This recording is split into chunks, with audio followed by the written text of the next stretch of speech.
外边段文的声音响过几次后便离开了，想来是觉得窦富康不在这边，所以去别处寻人去了。听着脚步声渐渐的远去，窦富康才松了一口气，从假山里面出来。他刚要走，可看段婉还在里面，顿了顿。你不出去吗？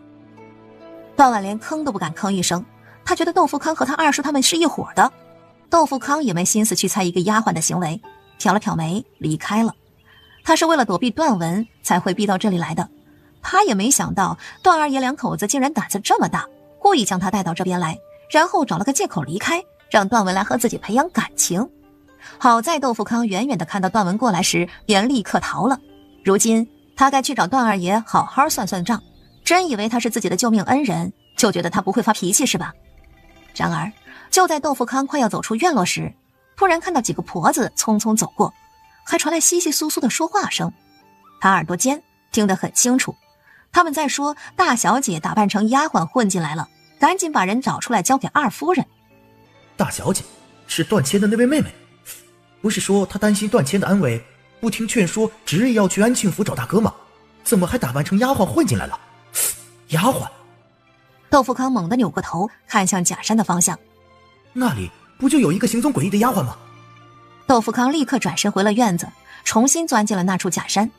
段婉脸色大变，他原本想着等他离得远一点，自己就换个地方藏身的，没想到他这么快就回来了。你是段家大小姐？段婉猛地瞪直了眼睛，突然将他撞翻在地，手忙脚乱地从他身上爬出去。窦富康嗤的一声，一手摸了摸后脑勺，另外一只手猛地将人拽住。哎，你等等，我又不会害你，你跑什么？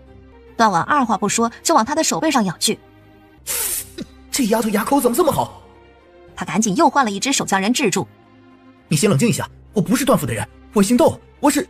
我知道，你和我二叔是一伙的，滚！真是倒霉，竟然被他给抓住了。谁跟谁是一伙的？他很快意识到段婉和段二叔应该是有什么矛盾，当即解释道：我没跟谁是一伙的，我和段二爷走的近，是交好段家，若你大哥还在，我也会和你大哥有所来往。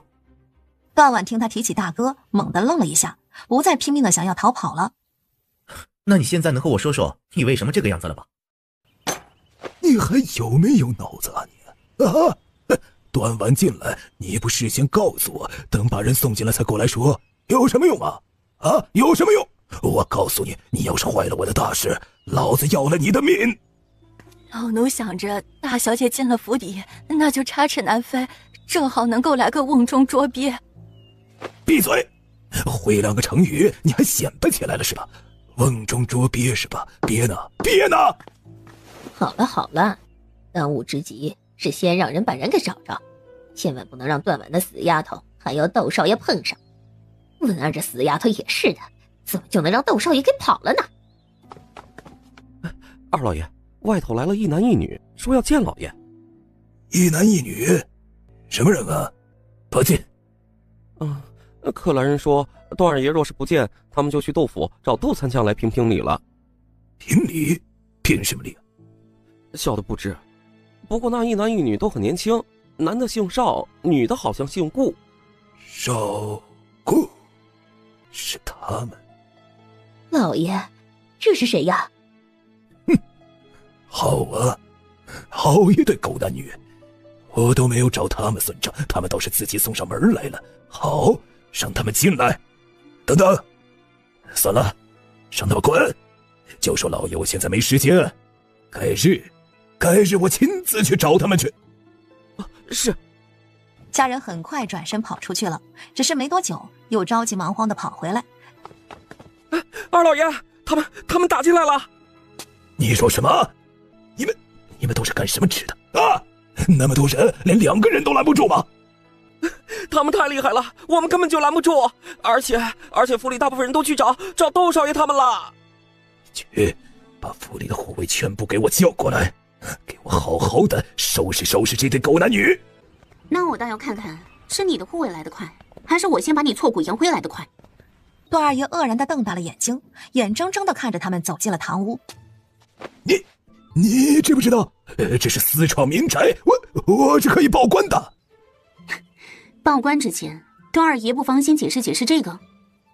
话音落下，身后的邵文猛地提起一个人，直接摔到段二爷的跟前。段二爷要不要跟我们解释一下，为什么会有这样一个鬼鬼祟祟的小人？从昨儿个下午开始，就一直跟踪我们，监视我们。你是觉得我们从外地来的，在这无权无势，刻意摸清楚我们的行踪路线，然后对我们不利吗？你想杀人灭口？胡说！我根本不知道你在说什么。你这人，什么人我根本就不认识。在昨日你们伤我之事，我还没跟你们算账。这在今日又不知道从哪儿找来这样一个混混，就想栽赃到我头上，还私闯民宅。我看你们才是无法无天。段二爷原来不认识他，行，那我就不客气了。二爷救命！二爷救命啊！他们下手太狠了，会打死我的。二爷，看在小的对你忠心耿耿、做牛做马的份上，你救我一命啊！段二爷脸色铁青，根本就说不出话来。邵清远手已经抬起了，那人见二爷那边没了希望，只能自救，急忙大喊出声：我有证据证明是二爷吩咐我跟从你们的，我有证据。闭嘴！都在这个时候了，你还想栽赃于我？我看你们几个就是诚心来闹事。来人，把他们几个拿下！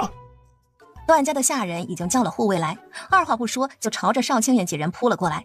邵清远冷笑一声，一把揪住段二爷的脖颈。那就看看谁的动作快了。你们想做什么？杀人可是要偿命的。我之前不就说了吗？看看是你的护卫来得及时，还是我们把你挫骨扬灰来得快。你们到底想做什么？我们没想做什么，只是想跟你算算账而已。你派了人来监视我们，要对我们不利，这事儿你是不是应该给我们一个说法？你要什么说法？窦少爷救我！邵清远，你怎么在这里？邵清远也有些意外，窦富康竟然在场。他沉默片刻，到底松开了钳制段二爷的手。窦少爷啊，他们私闯民宅，还要对我不利，在窦参将的管辖下如此无法无天，应该抓到大牢里面去关起来。抓起来，把他们都给我抓起来！慢着，窦少爷，这到底是怎么一回事？他找人跟踪我们，想对我们不利，所以我们就打上门来了。打上门来了？你还一点都不客气，这种事情难道不应该先报官吗？但邵清远的解释简单粗暴，通俗易懂。窦富康扭过头，拧着眉看向段二爷。段二爷，你这是何意？我昨日便和你说过，那杂货铺不是你能碰的。邵清远是我朋友，你这样做置我于何地？我不……看来我说的话，段二爷从未放在心上。既然这般不把我放在眼里，那以后还是少来往的好。哎，不是，窦少爷你误会了，我没……窦少爷，我确实是派人跟踪了他们，但是这也不能怪我呀！他们昨天那样对我，你也知道，我就想打听打听他们是什么人而已。我保证，我没想对他们不利啊！保证？那你敢不敢发誓？不管怎么说，你派人跟踪他们，确实是你不对。可是他们昨天……哼，若不是你特地去我们铺子找茬，我们会把你扔出来吗？说到底，还是你先挑起的是非。段二爷心里不舒坦了，可窦富康却当作没看到，转头问邵清远：那你们要段二爷怎么做才能握手言和？看在你的份上，我们也就不为难段二爷了。说的好像你们还很清高似的。其实也简单，只要段二爷给我们认个错，保证以后再不会有此事发生，并且在家中摆下酒席请我们吃一顿好的，那我们彼此间的恩怨就算接过去了。我的面子这么大的吗？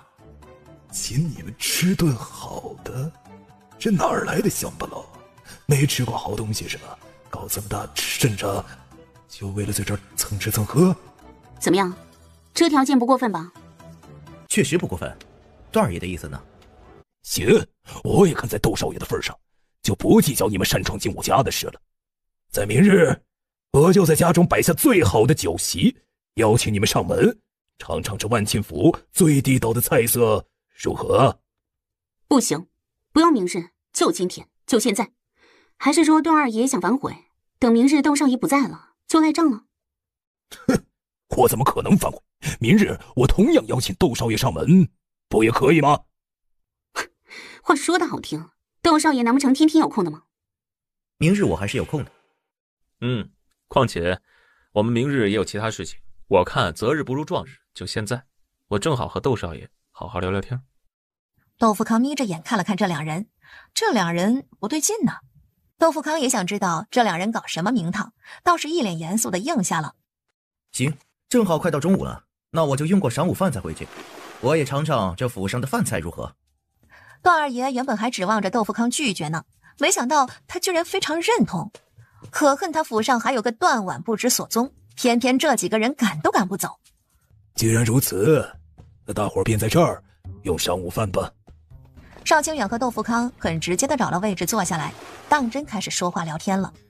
这么一来，身为女子的顾云东反而变得突兀，无所事事了起来。段二爷让人去把段文找过来招待他，陪着说说话。可惜两人根本就没有共同语言，说不上两句话，顾云东就烦躁地站起身来了。太无聊了，段姑娘说的那些诗啊词啊的，我一点都不懂。我看不如这样吧，段姑娘既然说自己养了几盆好看的菊花，我也好奇得很。正好我娘平日里没事儿也喜欢种花，段姑娘要是不介意的话，带我去看看怎么样？我很介意。怎么了？看不得吗？还是段姑娘刚才都是诓我的？我知道了，段姑娘是不是觉得我是乡下来的，可以随意戏弄？这就是你们段家的诚意？没有，我没有那个意思，我根本就什么话也没说啊。是啊，我家文儿怎么可能看不起你呢？他敢看不起吗？他。一旁的窦富康变得若有所思了起来。其实我也觉得我们几个大男人在这里讨论事情，他们女子在一旁也实在无聊，不若去赏花看看湖。弟妹这般喜欢花的话，那段姑娘不如带她去看看。对了，段二爷不是说后院风景不错吗？之前还带我去看，结果我许久没见你回来。对，文儿啊，你带少夫人去后院看看花也好，不过不要走远了，也不好耽搁太长的时间，再一会儿啊就该吃饭了。知道了，爹。后院确实不错的，尤其是那假山，看着特别有感觉。后院的假山，看来是有名堂了。哼，带路吧。不过事先说好了，我要看那几盘名贵的花的，别搞得我好像什么都不懂似的。你可不就是什么都不懂吗？真是没见识，丢人。少夫人这边请，我肯定带你们去看咱们府上最好看的菊花。顾云东轻哼了一声，趾高气扬地往前走。童水桃立马跟上。这就是我同你说过的杭白菊，菊花中的杭菊、珀菊、雏菊、怀菊最为有名，有4大名菊之称。牡丹花呢？我怎么没有看到牡丹？你家那么厉害，那什么摇黄魏子总有的吧？牡丹花期在4、5月份，现在哪里有？果然是个没见识的，连最基本的东西都不知道。对呀，我都忘记了。话是这么说，但表情是一点羞愧都没有。他抬眸对着童水桃使了个眼色，后者微微低垂着头，眼看着段文身边的丫鬟去倒茶还没回来，便趁着段文和顾云东说话的节骨眼上慢慢的后退，没多大一会儿就消失在两人的跟前了。顾云东继续看花，像足了对花卉一窍不通的人，但凡看到一盆开得正艳丽的花朵，就要问上一问。大概是这样的问题戳中段文的点，让他很是得意，也非常有优越感，仿佛在顾云东面前，她是个学识渊博又优雅高贵的女先生一样。多吃点，撑死你！可惜顾云东吃得非常慢，一副我是淑女就应该细嚼慢咽的模样。等到他慢条斯理地吃完2块，外边突然传来惊叫声。去看看到底是怎么一回事，不知道这府里有客人吗？这么大惊小怪的成何体统？是，小姐。那丫鬟很快跑出去了，没多久又跑了回来。小姐，不好了，东边客房着火了！你说什么？着火了？段文豁然扭头，他急匆匆的就往花房外边跑。顾云东和童水桃对视一眼，也紧跟着离开了花房。赶紧去打水呀！都别傻愣着，这火它是越烧越大了。这样下去不是办法，太混乱了。这边灭了，那边立刻又着了。你吩咐下去，让大伙儿听我的指挥，免得旁边的房客也着了火。好。段二爷立刻让下人们过来听窦富康的吩咐，有序的进行灭火。窦富康应该是有经验的，眼看着这场火慢慢的小下来，段二爷总算是松了一口气。冷静下来，他立刻想到这场火来得太过蹊跷。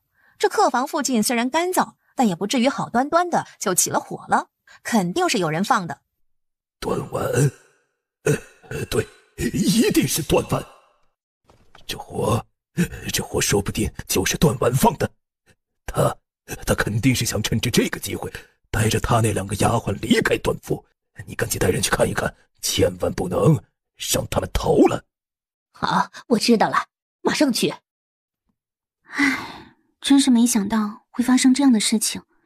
段二爷，我对你的遭遇表示深深的同情。看来今日这顿饭是吃不成了。在这个节骨眼上，你居然还惦记着吃饭呢你！招待不周，那就不送了。确实挺不周的。顾云东煞有其事的点点头，然后翻了个白眼，和邵清远转身就走。云东，这次真的是谢谢你，我原本还想着不给你们添麻烦的，没想到还是连累了你们。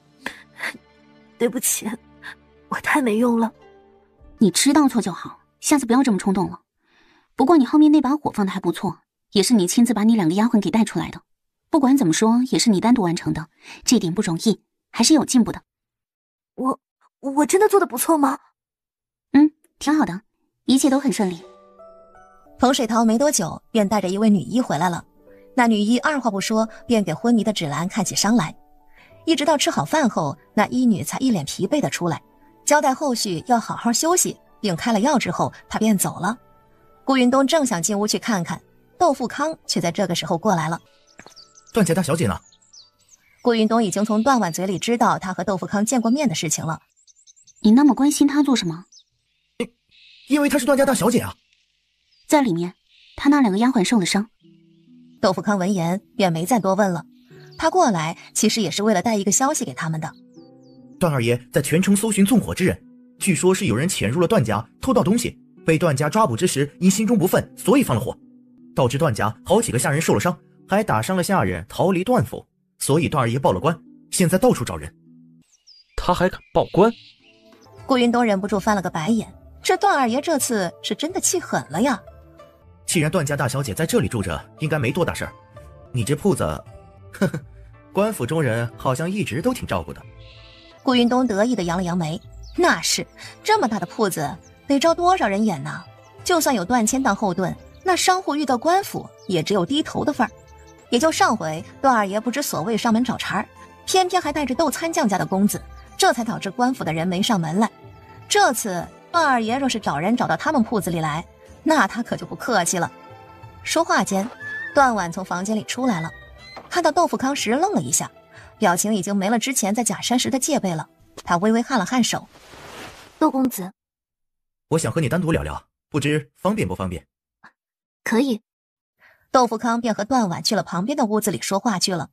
等到两人再出来，已经是半个时辰后的事情，也不知道说了什么，说这么久。窦富康说完就走了，段婉却还愣愣地坐在椅子上不动。“怎么了？”“没什么。”段婉恍然回神，苦笑着摇头。只是窦富康和他分析了目前的情况，让他明白此时此刻他不但不能报复二叔二婶，甚至还要帮着找那些原本忠心于大哥的人，暂时服从二叔的吩咐安排。段婉觉得心里很难受，她就是个不谙世事的大小姐，她根本就不想顾全大局，不想让二叔二婶痛快，她巴不得那些管事找二叔的麻烦，给他们使绊子。但是段家是他大哥的心血，那些管事能顶住压力一时，却顶不住一世。要是继续和二叔对着干，后果便是他们全得丢了活计。云东，如果是你会怎么做？我的方法可能不太适用于你，所以你问了也是白问啊。你告诉我吧。如果是我会干掉二叔二婶，将段家产业全部掌握在自己手里。窦参将他们的要求是段家不能倒下，那我有能力撑起段家，他们的担忧自然也就不存在了。段婉他都要哭了，果然这法子不适合他。那我只能放下个人恩怨，先不管二叔二婶了，把段家撑下去才是首要的事情。没事儿，慢慢来，又不是不让你找他们算账了，等你有足够的实力，照样可以还回去。我先等芷兰回来好了再说。他已经成熟了。果然，接下来的日子，段二爷在外边找人找得如火如荼的，而段婉也在窦富康的帮助下联系了那些还站在他这边的管事，以养精蓄锐，等待大哥回来为由，让他们保存实力，暂时归顺段二爷。顾云东则和邵清远一块儿同于家叙了叙旧，顺便把铺子这2年的情况了解了一下。原本他和邵清远只打算在万庆府短暂的停留2天，然后坐船去京城的。如今出了段婉的事情，这一时半会儿的却是走不了了。但顾云东也不可能一直待在万庆府的，若是段谦一直不出现怎么办？所以他也在计划离开的事情。段谦有消息了，真有我大哥的消息了，他还活着对不对？豆腐康看着他的手，段婉一愣，急忙松开。是，段谦还活着。听到声响的顾云东和邵清远赶过来，正好看到这一幕，2人不由得对视了一眼，挑了挑眉。不过关于段谦没事的消息终究让他们松了一口气，只是下一刻豆腐康却蹙了蹙眉。就是关于段谦，传回来的消息有些奇怪。哪里奇怪？他是被人追杀掉入河里才会失踪不见的，当时同他一起的护卫顺着河流寻找了2日都没找到，也不知道被冲到哪里了。我们的人找到他的时候，他还是昏迷不醒着。后来护卫让段谦的小厮回来段府报信，原本是指望着段二爷赶紧派人去找大少爷的，谁知道段二爷竟然巴不得段谦再也回不来，直接死在外边才好。那小厮在段谦失踪的时候并不在身边，所以不大清楚他失踪的原因。护卫觉得事有蹊跷，便没将具体的事由说给他听。还是窦参将的人跑到庆安府寻到了那护卫，才知道段谦是被人追杀的。我哥怎么会在庆安府被人追杀呢？难不成是在庆安府得罪了什么人？奇怪就奇怪在这里，段谦去了庆安府只是和人谈生意，并没有触及到任何人的利益。和他达成交易的那位商户对段谦给出的合作方式也很满意。段谦失踪，他反而是最着急的那个。那伙人就仿佛是突然冒出来的，好像和段谦有什么深仇大恨一般。会不会是万庆府这边的仇家？不太可能，段谦去庆安府的行程很隐秘，连段二爷都不知道。若不是那小厮回来报信儿，恐怕他都不知道段谦居然跑那么远去了。而且若是要杀段谦，在去庆安府的路上下手最适合不过，没道理让他平安无事抵达府城后再下手。这么说来确实有点问题，段谦得罪了什么人，要这么置他于死地？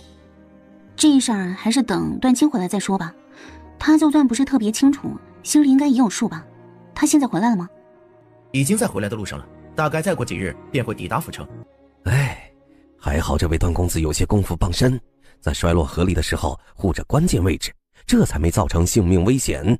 不过内伤颇重，需要好好调理。段谦从庆安府回来之前已经找过大夫看过了，但经过这一路的奔波，伤口又裂开了。大夫又说了一些注意事项，这才开了药离开。等顾云东3人重新回到房间时，却发现段谦已经醒过来了，正在安慰着哭得上气不接下气的段婉。顾云东3人见状，又重新退出了房门，让他们兄妹好好说说话。这一说就一直到了晌午，窦家的下人端了饭菜进去的时候，顾云东几人才跟着进去的。段谦已经从段婉的嘴里听说了这些日子发生的事情，神色有些难看的沉着脸。不过见到顾云东后，还是立刻缓和了下来。哎呀，这次是多亏了你们，要不然啊，我妹妹可能连命都保不住了。段公子不用这么客气，我们家杂货铺不管怎么说也多亏了你的丈夫，大家互帮互助嘛。段谦失笑，顾家的杂货铺哪里需要他照拂什么呀？说到底，这次是他们兄妹俩欠了顾云东一个天大的人情，罢了，等他好了再慢慢还便是，总有机会的。段谦又看向窦富康，窦公子大恩，段某多谢，以后但凡有用得着段某的地方，尽管吩咐就是。窦富康见他精神尚好，便也不浪费时间，直接询问他：段公子知道追杀你的是何人吗？为何要追杀你？知道。哦，谁？在10几年前，有一伙拍花子流窜在附近的几个府城之中，拐卖了不少孩子。当时段家参与到这件事情中来，导致那伙拍花子的被抓。当时那伙人的头子直接被斩了首，那团伙也就散了。没想到10几年过去，那头子的妻子却是卷土重来，并且查到当初参与事件中的段家来，所以这才寻了个机会对我下手。这些肖像是我在发现有人在跟踪我之后反过头去查出来的，却是没想到在临走之前一个不慎，着了别人的道，反倒让自己陷入了困境，差点连命都交代进去了。你是说这次追杀你的人和10几年前那伙拍花子是同一伙人？准确的来说，倒也不是同一伙人。如今这伙人的头子是当初那头子的妻子。竟然这样，没想到竟然是这样。这般说来，还是我们连累了你。这话是怎么说的？段谦一脸茫然，顾云东便指了指窦富康和身边的邵清远。当年被拐卖的孩子里面就有他们2个。段谦愕然，就连段婉也一脸的不可思议，这件事情连他都不知道。半晌后，段谦失笑：这真的是缘分吗？窦富康一瞬间觉得亲切起来，邵清远也微微的点了点头，只是很快话题再度变得严肃起来。这帮拍花子着实可恶，你放心，这件事我会管到底的。当年的那笔账，我要好好和他们算到底。邵清远看向顾云东，顾云东知道他的意思，当即笑眯眯的开口：你想做就去做，我肯定支持你的。那京城那个不着急，你也知道我们去京城是为了什么的，自然是都听你的。既然如此，何时去清安府？他是对窦富康说的，段谦是要留在这里养伤的，那只有他和窦富康去了。窦富康跃跃欲试，刚要说明日就出发，没想到却被段谦给阻止了。其实不用去清安府，只要我还活着的消息传出去，那帮人会立刻跑到万庆府来。就算我的消息不传出去，他们应该再过不久也会过来了。你的意思是，那个女人已经疯了，她为了给她的丈夫报仇，什么事都做得出来。这次对我下手，或许在接下来会对整个段家下手。据说2年前，那女人手底下有一个叫钱叶的人，手段残忍，专门在清安府为秦楼楚馆寻摸了孩童的男子。那女子原本打算让这位钱叶来万庆府先探查段家的消息，再伺机下手，却是没想到那位钱叶被人给杀了。原本跟着钱叶那些人生怕被问责，逃的逃，躲的躲，也都没了下落。正好确实又遇上了清安府大乱，那女人一下子损失惨重，这才没能到万庆府来找段家的麻烦。如今是养精蓄锐了整整2年，这就打算卷土重来了。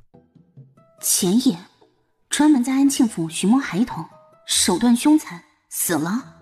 你说的那位钱野是不是长得凶神恶煞的，看起来30多岁，脸上有刀疤，声音特别粗哑的，叫做钱三的男人？这听说确实是这样，是叫钱三来着。怎么，你见过？顾云东干笑一声，低下头摸了摸鼻子。窦富康突然想到什么似的，陡然问：那钱野该不会是你杀的吧？据他所知，顾云东就是逃荒去的宣和府，而钱野就死于灾荒那段时间。怎么可能？我看起来像是那么心狠手辣的人吗？我怎么可能随随便便杀人呢？你难道不是心狠手辣之人吗？窦富康想到心腹的落败，段婉想到段家着火的客房，这个不狠吗？顾云东坚决否认那位钱爷的死是自己下的手，不过不得不承认，这绕来绕去一整圈，他们仿佛都跟这犯罪团伙杠上了。那位钱爷既然死了，便不重要了，我们还是先说说那女人的事了。段谦，你了解多少？那个女人姓林，不过她的丈夫姓左，所以呢，就要求别人都叫她左夫人。左夫人40多岁，但是看上去非常的年轻。就在2年前，契安府大半的秦楼楚馆都跟她有生意的往来，在当时，在契安府的黑道上颇是有些名声，和当时的官府也有些暗地里的来往。再到后来，契安府大乱，秦楼楚馆几乎全部都被毁了，里面好些人都逃了出去，却是不知下落。再之后，靖安府换了知府大人，上位的是皇帝的心腹，手段可以说是雷厉风行的了，也颇看不上左夫人这样的，因此左夫人这次没能再搭上官府的线，这也导致她不敢轻易冒头，将自己藏得更深。她身边原本有2大得用之人的，一个是钱爷，明面上给她寻摸人的，如今已死，后来又提拔了一人，可到底比不上钱爷，用着不是很顺手。还有一个是做暗地里勾当的，左夫人叫他梁子，10几年前跟着左夫人丈夫的人，功夫很不错，这次段谦就是被他给打落河里失踪不见的。我怀疑查出段家参与10几年前那场拐卖案的人就是这位梁子。你见过左夫人和这2位得用之人吧？能描述出来吗？能。是要画出那几人的相貌吗？那也行，我最近学了一种新的炭笔画。哎，段谦你说，我来画画看。顾云东原本想自己画的，听到他这么说，便也没动作了，站在后面看。既然画像已经出来了，我回头让人在城门口守着，看看他们何时入城。正好这段时间我爹的动作大，就算城门口进出查看的严格，也不会引起注意。进城之后先看着，等人到齐了再一网打尽。我也是这个意思。他说完，将桌子上的画像卷了起来。我现在就去，你们先聊。豆腐康说完就要走，没想到刚踏出房门，就和自家的小厮撞了个正着。你这是做什么？少爷，那段二爷父女又上门了。我不是交代下去，他们父母上门就说我最近很忙，没空见他们吗？少爷，段二爷来的时候正巧碰到老爷回府，就一块进来了。是不是我二叔知道我回来的消息，特地上门了？不是，他们就是。大哥，段文看上窦少爷了，二叔想利用当年的恩情，让窦少爷娶了段文。我二叔对窦少爷居然也有恩？就是10几年前窦少爷被绑架那事儿，是段文替窦少爷报信，二叔帮忙抓住那些人贩子的。你刚才说什么？你的意思是10几年前那场绑架案是段文去报的信？是啊，怎么了？可是当初报信的明明是你啊，怎么就成了段文了？什么？不止段婉，连豆腐康也满脸震惊。他豁然转过身，返回到房间里来。你刚刚说什么？当初我遇到的那位报信的小姑娘是段大小姐？确实是婉儿啊，你不记得了？不记得了，有这事儿吗？他看了看豆腐康，又看了看邵清远。真的是我？就是你，我当年都8岁了，记得清清楚楚。所以当初是我看到了窦少爷被绑架，然后跑去告诉二叔，二叔去救的人吗？当然不是，在当年你回来之后就直接找到了我带着你去找爹，后来爹便直接带着你去了那间关着孩子的小屋子，只是屋子里已经没人了。爹那会儿同府上的知府还有些交情，就先去报了官。爹原本打算在报官之后就让官府接手这事，但是爹当初看我们2个孩子年纪小，推己及人，还是忍不住多关注了这事，并且承诺官府找人银子他来出，全当做善事。却没想到这才1天的时间，罗叔的儿子也失踪了。爹对于罗叔非常的器重，他怀疑那伙拍花子也把罗叔的儿子给拐走了，所以不止官府的人在找那帮人，爹也派了不少人去，就这样一路追到了庆安府。最终呢，在庆安府找到了人，正好那段日子二叔就在庆安府会友，爹便修书一封，让人快马加鞭送给了二叔，让二叔找爹的朋友帮忙，这才将人给救出来。当年的事情段婉不记得了，然而段谦却记忆深刻。屋子里4人沉默了，竟然是这样。所以窦参将当初寻找恩人的时候是段二叔出的面。段二叔确实也有帮忙，但他起到的作用其实是微乎其微。那罗叔的儿子也是被那帮拍花子给拐走了吗？不是，罗叔的儿子是被一个跟他有过节的人给带走，后来也是爹帮忙找了回来。为了救回罗叔的儿子，爹还因此受了伤，所以罗叔对爹很是重情。窦少爷若是不信，可以去府衙找当年的卷宗，应该还是有的。我信。他说着对着段谦和段婉深深地作了一揖。是我们做事不够谨慎，无论如何当年之事多谢你们。你们先休息，我去将这件事处理好了再回来。豆腐康走了，顾云东和邵清远对视了一眼，怎么办？想看热闹去。于是2人默契地使了个眼神，也离开了。窦公子日理万机，可是辛苦了。那这是我特地炖的鸡汤，窦公子尝尝吧。邵清远心里一咯噔，豁然扭过头去，正好对上窦参将那锐利的视线。窦大人。窦参将没出声，方才他见着这2人鬼鬼祟祟的时候，当场就要发难的。只是身边的管家说他们是富康的朋友，窦参将这才反应过来，那位当年同富康一块逃出人贩子手掌心的人，应该就是面前的这位了。窦参将知道的事情更多，眼前这人应该就是年初在京城掀起轩然大波，亲自给皇子接种牛痘的那位了。2位若有什么想知道的，进去何妨？窦参将说完就要越过2人往里面走。段二爷他们是他带进来的，之前他只是去换一身衣裳而已。没想到刚踏出一步，里面陡然传来窦富康的冷笑声。哼，段二爷还是收起心里那点打算。10几年前你骗了我爹还不算，如今还想继续将窦家当成冤大头，真当我们窦家好欺负吗？窦参将往前迈的脚步顿了一下，随后默默地收了回来。骗了他。他拧眉看向邵清远，一句话没说。这个说来话长，那便慢慢说。我们觉得这件事由窦少爷亲自说更加合适。没有什么合适不合适，男子汉大丈夫，有一说一。那这边，这里交给富康处理，你们随我来书房。然后窦参将转身便走了。顾云东捂了捂脸，刚才发生了什么？他们刚才有对话吗？有吗？有吗？顾云东和邵清远默默地跟在窦参将的身后去了书房。10几年前报信的小姑娘是段大小姐，布置所有的一切并救人寻人的是已逝的段大爷。段二爷只是正巧在清安府会友并善后，然后接受窦大人的报酬而已。正打算让下人上茶，一会儿慢慢说的窦参将疑惑了，完了。他看了一眼邵清远，低着头沉默下来，片刻后说：段大少爷醒了吧？我现在过去有没有问题？这边请。眼看着就要走到段谦休养的院落时，顾云东突然顿了一下，眼角余光瞄到一个人匆匆跑过来，脸上闪着焦急之色。顾云东记得这人好像就是之前给窦富康报信的那位小厮来着。我过去看看，你先陪窦大人去找段谦。小心点。顾云东往后退了几步，眼看着窦参将的身影走进了院子，他才豁然转身走向那小厮。怎么了？出事了？方才少爷让段二爷和段二小姐离开，没想到刚走出厅堂，段二小姐突然跑了，说要找窦参将做主，我们一时没注意，就段文脑抽了，就他们家干的那些事情，还有人找窦参将做主？他往哪边跑了？小厮指了指左边的位置。顾云东松了一口气，还好不是往段谦的院子去的，现在还不是让他们见面的时机。走，去看看。那小厮便立刻带着他往左边走去，谁知道也才刚走没几步，一个人突然从里面冲了出来。这不就是段文吗？狗来了，救命呀！后面有个下人气喘吁吁的跑过来，急忙拉住2条狗的狗绳。是这姑娘突然闯进来，惊扰到了旺财王子。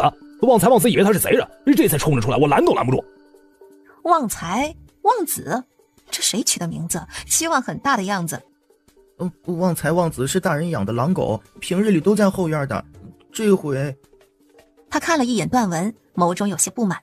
旺财旺子平日里可乖了，经常帮着大人办公，可是他们整个参将府的宝贝。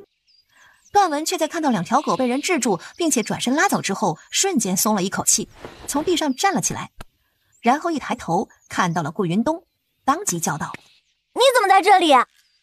感情你现在才看到我？段文眉头紧拧，看了看他，又看了看对他颇为恭敬的小厮，但却没见到邵清远，脸色当场就变了。你一个人在这里？我一个人在这儿有问题？段文脸上神色变幻不断，也不知道脑子里到底想了些什么，片刻后恍然大悟：是你对不对？啊？我怎么了？我没让狗去追你啊。是你想勾引窦少爷，你简直是不知羞耻！已经有丈夫的人还跑到这里来发浪，我就奇怪了，窦少爷为什么好好说那些话？是你挑拨离间，破坏我们段家和窦家的交情，对不对？你有病！你这个贱人，我打烂你的脸，我看你还能勾引谁？小心！顾云东眼睛微眯，微微侧过身后，一把抓住段文挥过来的手，狠狠一扯。段文还没反应过来，顾云东反手就是一巴掌甩在他的脸上，紧跟着一把将他推了出去。瞎子嘴巴要是再不干不净的，我不介意用更凶残的手段替你洗洗。自己做了什么见不得人的事情，自己心里清楚，想把锅甩给别人，也要看我接不接。就在这个时候，段二爷和窦富康也带着人跑过来了，正好听到了这番话。段二爷立刻跑去扶段文，扭头就想质问顾云东，可一旁的小厮已经3两句将事情给说了一遍。段二爷的话瞬间就堵住了，窦富康却听得越发火冒三丈，豁然扭头看向段二爷父女。原本看在以往交情上，我还客客气气的请你们离开，没想到你们这般没有分寸，信口雌黄，还牵扯到邵夫人的名声，看来也不必对你们客气了。来人，把他们2个给我赶出去！是。下人们立刻上前来，拽着这父女2个就往外扯，看起来是半点都不客气了。窦少爷，窦少爷，我们错了，我这就让文儿给邵夫人道歉，这就道歉了。然而顾云东却是扭头就走了。豆腐康一挥手，父女两个就直接被赶出了豆腐。没多久，关于段二爷父女俩被赶出窦家的消息便传遍了府城大半的商户人家，许多人都在欢呼暗喜，默默地打上了段家的主意。顾云东回去的时候，于家祖孙也已经听到了这个消息。于禁跑去他面前打听，不用着急，再等几天，段家乱不了，咱们只管安安心心的做生意便是，不必理会外面的传言。你们说他们到底是不是要对段家下手？十有八九。我觉得有很大的可能是那位左夫人有所忌惮。忌惮？忌惮谁？你爹。你是说那位左夫人这些天也听到了不少传闻，关于窦家是段家靠山的事情，让他们有所顾虑。就算当初我将段二爷他们赶出段府，也没能消除他们的戒心。他们不相信我们和段家不和？多半是。那如何是好？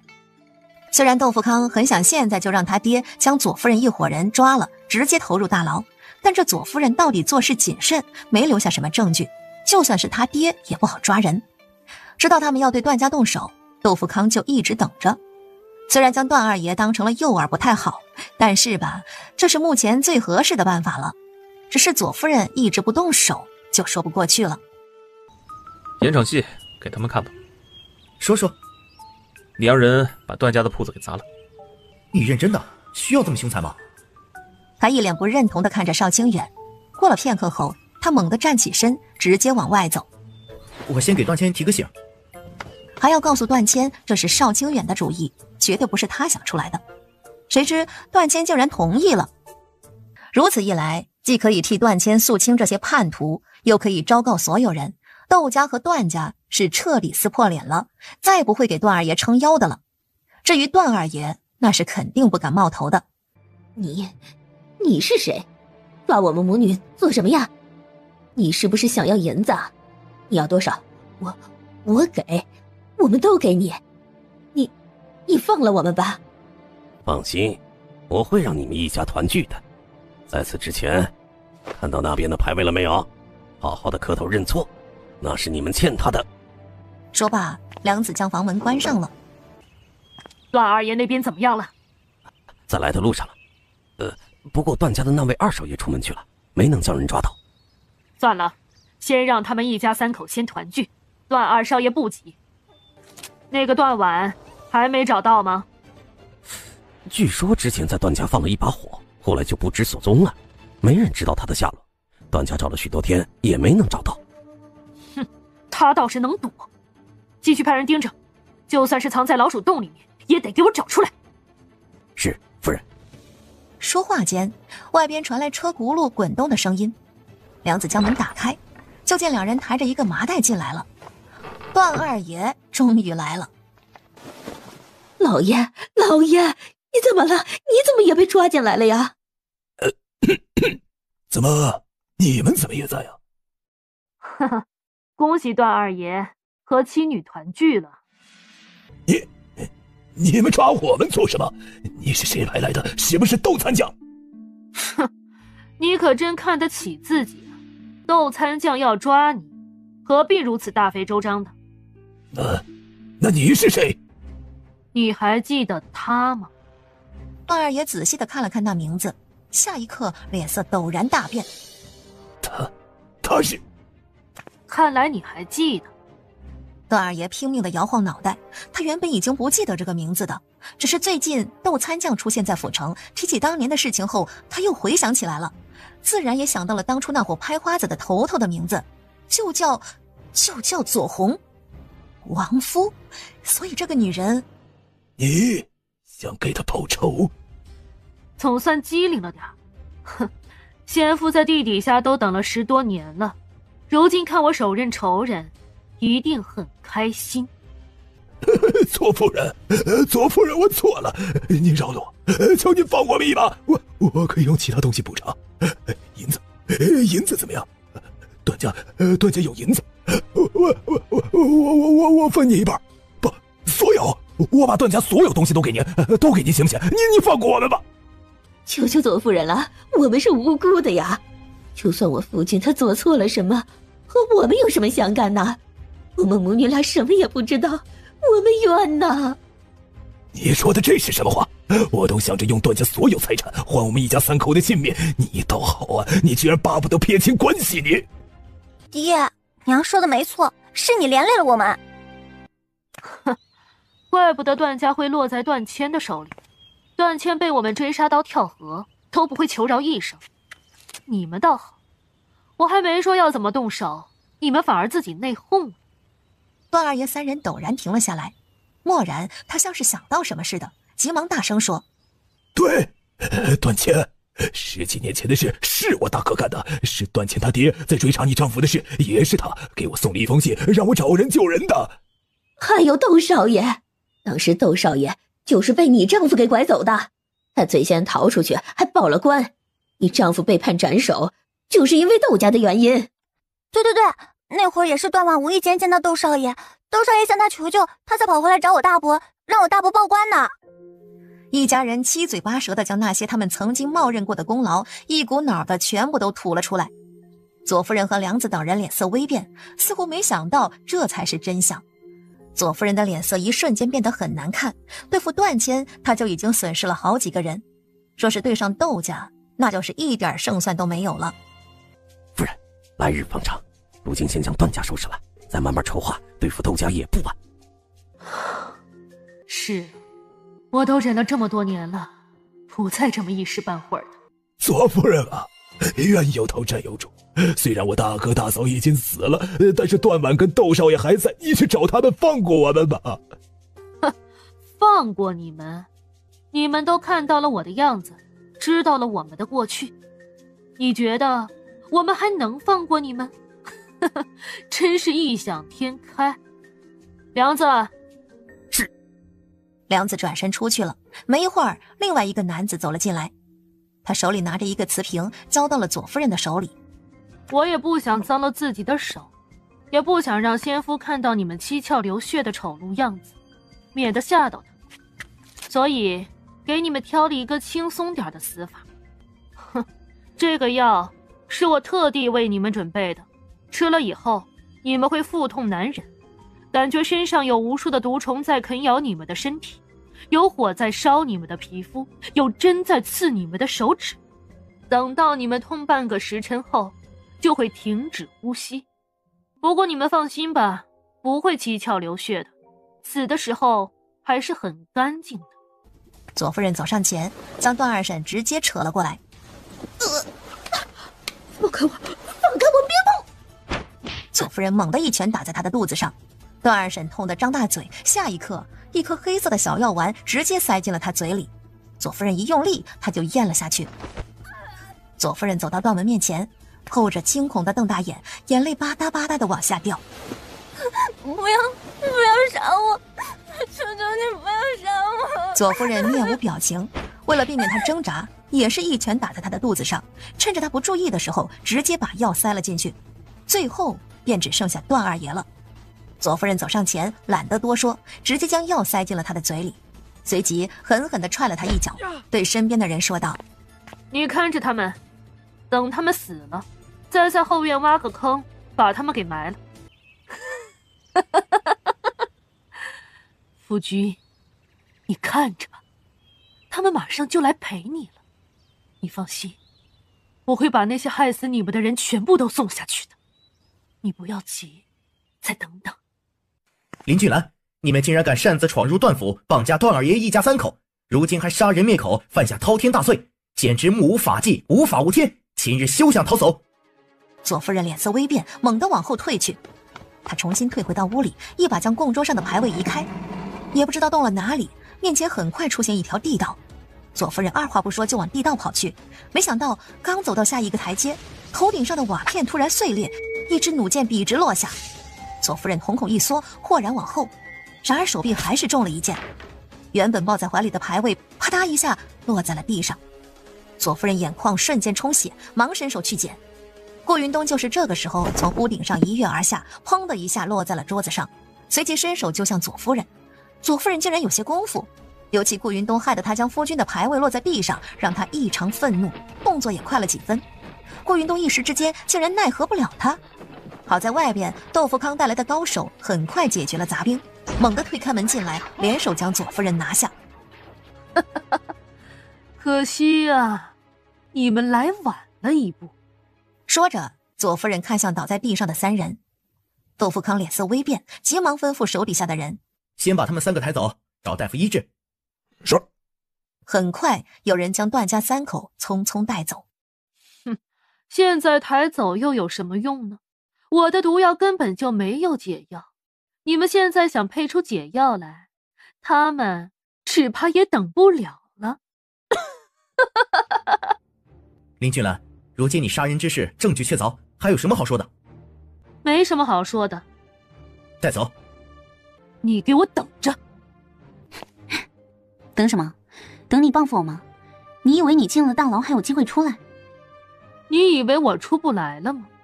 哼，小姑娘，你会后悔今日的所作所为的。哎，你冷静点啊！现在可不是你动手的时候。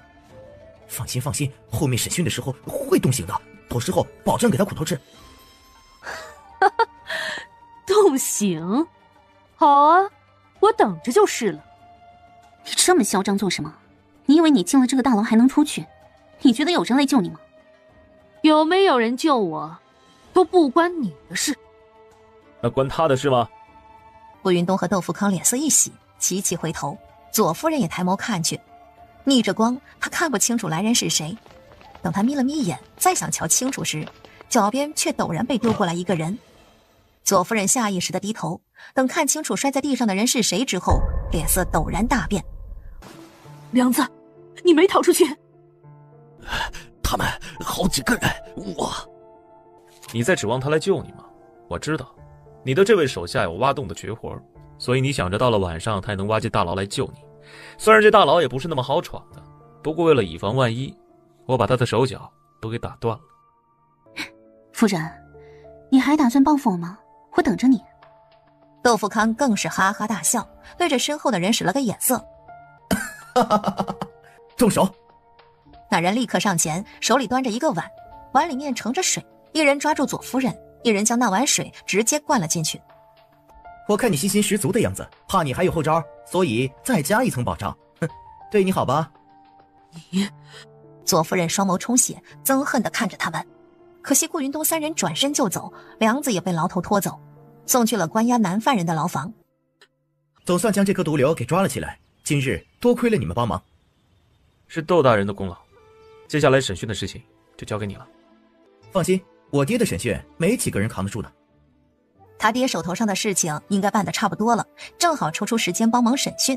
他想应该能从这几人嘴里挖出不少东西来。对了，他还得给知府大人汇报下情况。原本这抓捕拍花子的事情就是他负责的，只是因为这件事情牵扯到他们家，知府这才交给了窦富康自己来办。事情办完了，总要交代的。行，那我们去看看段二爷他们怎么样了。没事，公主的药就是让他们肚子疼难受一阵，也不致命，只不过现在还昏睡着，晚些时候醒过来就没事了。没错，左夫人的那种致命毒药早就被人给调包了。他喂给段二爷3口人的毒药是邵清远研制的，只是外表一样，功效却天差地别。段二爷一家3口齐齐整整地躺在床上，看起来颇有种安详的感觉。顾云东有些想笑，他对段家3口没有好感，不过他们到底要如何处理，这事儿还是得段谦自己决定。说曹操，曹操到。洪水桃带着段谦兄妹俩过来了。段谦如今已经好得差不多了，不过今日还是第一次踏出窦府，毕竟左夫人他们一伙已经落网，他也没必要再藏着了。看到段二叔3人，段谦的眉眼就有些冷意。他对着身后的段府下人说：先把他们抬回家。我就说我爹出手绝对能撬开这帮人的嘴巴。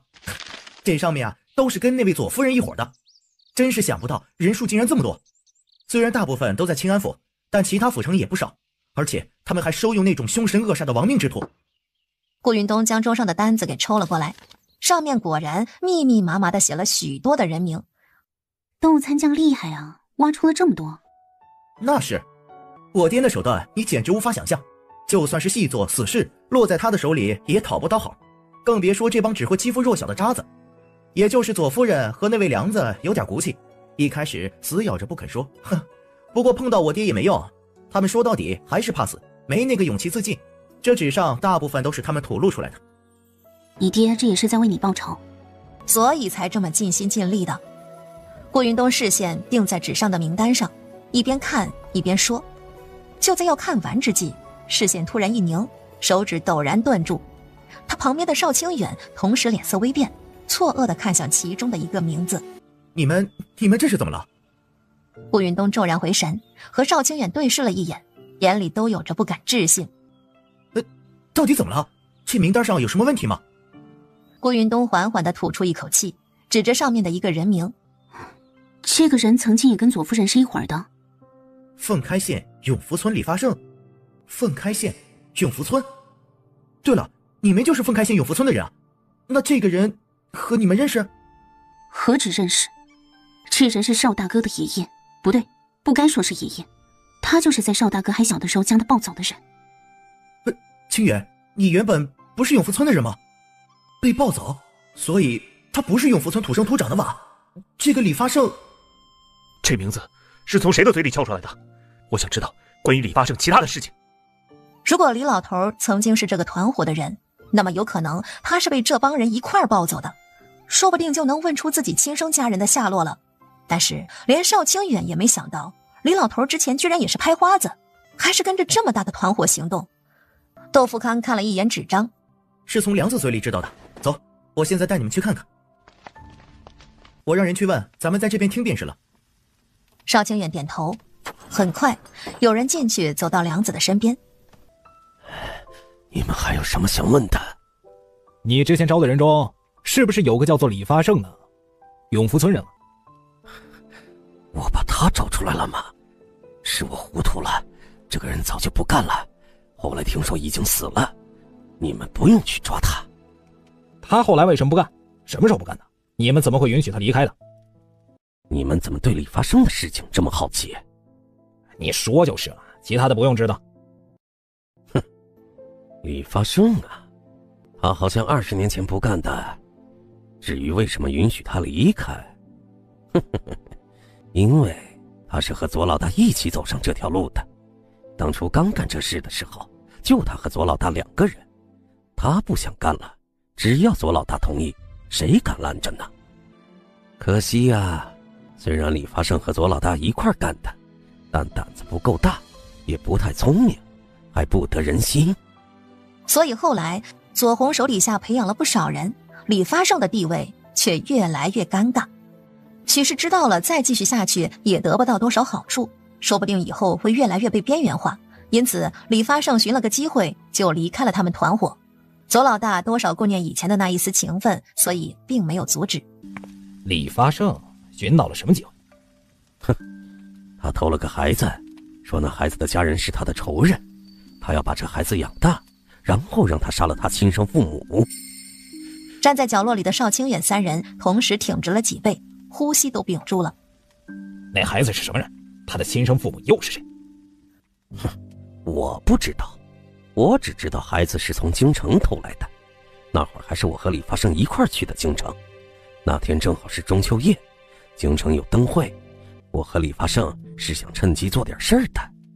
当时我们俩就盯着街上人来人往的，突然就看到一对年轻夫妻。李发胜一见到他们，那眼神就变得十分吓人，好像要冲过去杀人一样，特别凶残，我都吓了一跳。然后李发胜就请我帮忙，说要拿妻子怀里的孩子，让我帮忙偷出来，毕竟他就一个农家汉子，也就只有一身蛮力了。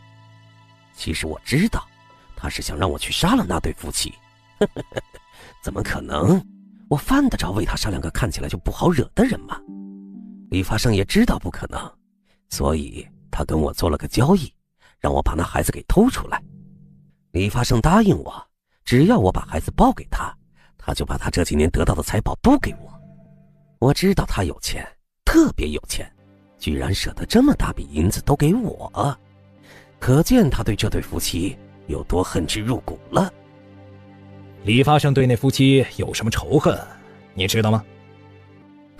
不知道。那对夫妻什么身份？你好像对李发胜的事情很好奇，为什么？他都死了，难道是因为那个孩子？让你说你就说，哪儿来那么多问题？我不知道那对夫妻的身份，偷了孩子后我们就没在京城继续待下去了，直接出了城，跑得远远的。不知道那对夫妻的身份，顾云东蹙眉，那岂不是还是没什么线索？那两个夫妻长什么样，你还记得吗？什么样啊？哼，都20年了，我哪里还记得长什么样子？就依稀觉得两人长得都好看，男才女貌，看着就是天生一对儿。还有呢？问话的人眉头都拧起来了，这个范围也太广了，这天下多的是长得好看的夫妻，说这些又有什么用？还有，哦，对了，那位妻子手腕上戴着个很特别的银镯子，那镯子的连接处一边是树叶，一边是一个小珠子，巧的是那小珠子轻轻一扣，能扣到树叶里面去。那孩子特别喜欢用手去抓这个镯子，所以我有些印象。不远处的顾云东忙叫人拿了纸笔过来，就着方才梁子说的话将镯子画了出来。画出来的镯子有些怪异，但顾云东还是将画好的图交给了问话的人。梁子看了看那张画，又看了看角落的方向，笑了笑，好像还少了点什么。哦，对了，中间还系着3条不同颜色的流苏，那孩子应该是看到那个才去抓的。顾云东沉默了，他怀疑梁子在说谎，可他还是在原有的基础上将流苏画了出来。这下子镯子就更奇怪了。这回梁子点头了，啊，差不多就是这样。顾云东看着纸上的画，和邵清远对视了一眼，话已经问得差不多了，也知道了他们在那条街碰到了那对夫妻，而且说是梁子说的是真的，那对夫妻应该是很疼邵清远的，就这点顾云东是愿意相信的。你觉得他说的是真的吗？会不会在骗咱们？回头再给他用刑的时候，就说他说了谎，狠抽一顿，看看会不会改了口供。怪狠的呀！还好，比起他，我已经算是善良的了。白木子的事情，我很抱歉，就这样吧，用都用了，说再多也回不来了。更何况那是你失职，宁在担心你手里恰好又有，这样的选择也是必然的。顾丫头，总之，你欠了我一次。啊，我知道。但以前我也欠过你。宋德江愣了愣，这账也算不清。总之我会继续找白木子的，下回找到我不会先交给你了。还有，你必须救好我娘。好。肚子饿了，先吃饭吧。宋德江赶紧叫人摆上饭菜。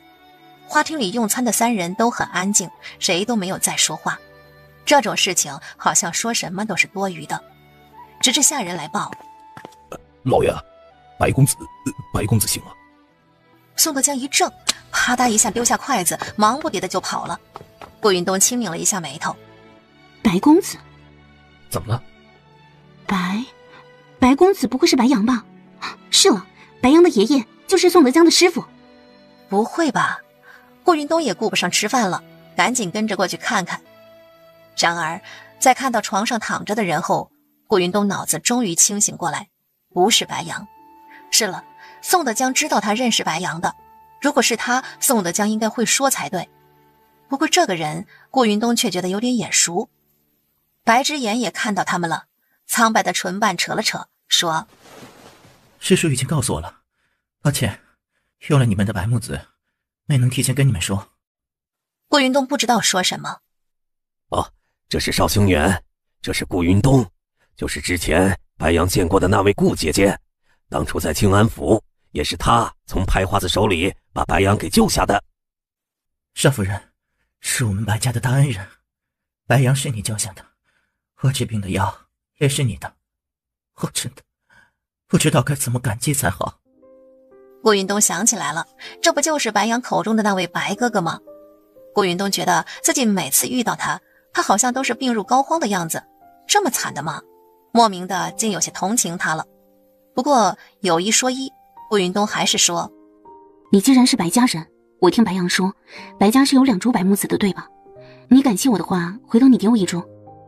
这是当然，只要找到御石门的钥匙，打开那扇门，不只是白木子，另外还会有重谢的。白之言郑重的开口。白木子还给顾云东，这点他还是能做主的。顾云东稍稍满意，见他一副很累的模样，也不想多打扰他休息了。行了，那我们先走了，你好好休息吧。等我病好了，定会再次登门感谢的。这个是赔偿给你们的。顾云东不认识，邵清远却微微地眯了一下眼。这药材可是宋德江医书上的药材，珍贵得很。你真的要给我吗？宋德江点头，虽然有些不舍，但原本就是他做错了事情，没点补偿怎么也说不过去。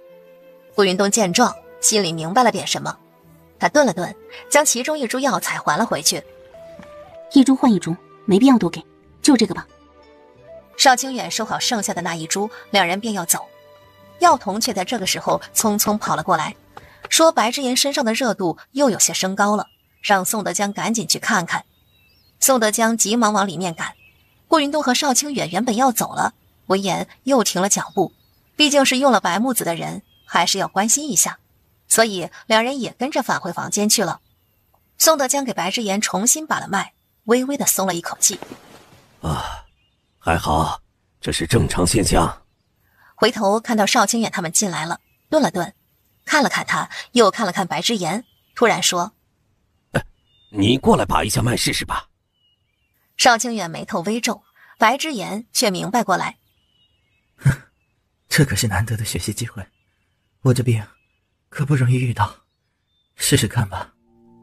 顾云东闻言推了他一把，邵清远这才上前将手搭在他的手腕上。我听师叔说，你在医术方面十分有天赋。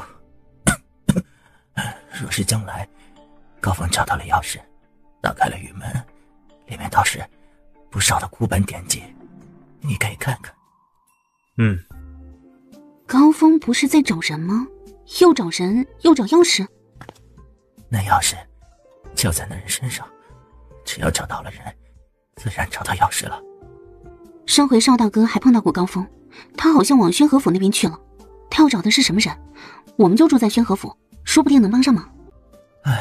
高峰是在找一名女子，只是可惜并不知道她的姓名和年纪以及住址，只知道2年前大概这么高的样子。他见邵清远收回把脉的手，便抬手示意了一下高度。顾云东蹙眉，不知道姓名，2年前的身高，这样找人还真的有难度啊。那他是在哪里遇到那女子的？当时他们说过什么，做过什么？那女子年纪虽然不大，身手却很好，最大的线索是身上带着一张弩，很精巧的弩。顾云东一怔，脸上闪过怪异的神色。邵清远也抬起头看向他，两人对视一眼，双双沉默。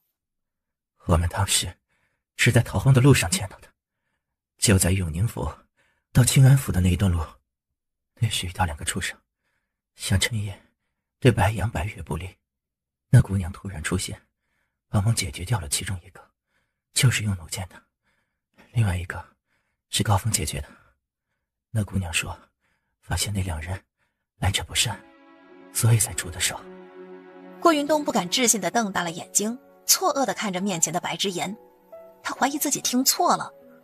倒是一旁的宋德江诧异地问道：高峰找的姑娘是在逃荒路上遇到的，我记得顾丫头好像也是从永宁府逃荒过来的吧？后来高峰还给了那姑娘一袋子馒头和饼。姑娘走后没多久，村子里进来一辆马车，他们半夜就走了。你如果我说的没错的话，那这个人是我。对，你说的没错，高峰给了那姑娘一袋子饼和馒头，我们也是连夜离开的铜鼓村。真的是你。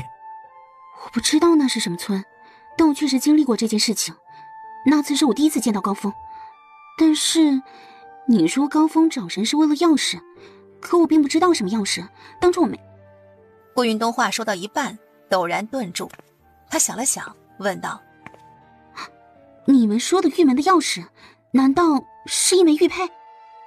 对，就是一枚玉佩，我正在你那里。我那儿是有一枚，但是那玉佩我是从那2个流民身上搜出来的。说起来，顾云东都差点将这玉佩给忘记了，当初直接收在空间里，如今恐怕还要好好找找才行，也不知道在哪个角落里了。没错，没错，就在那2个流民身上。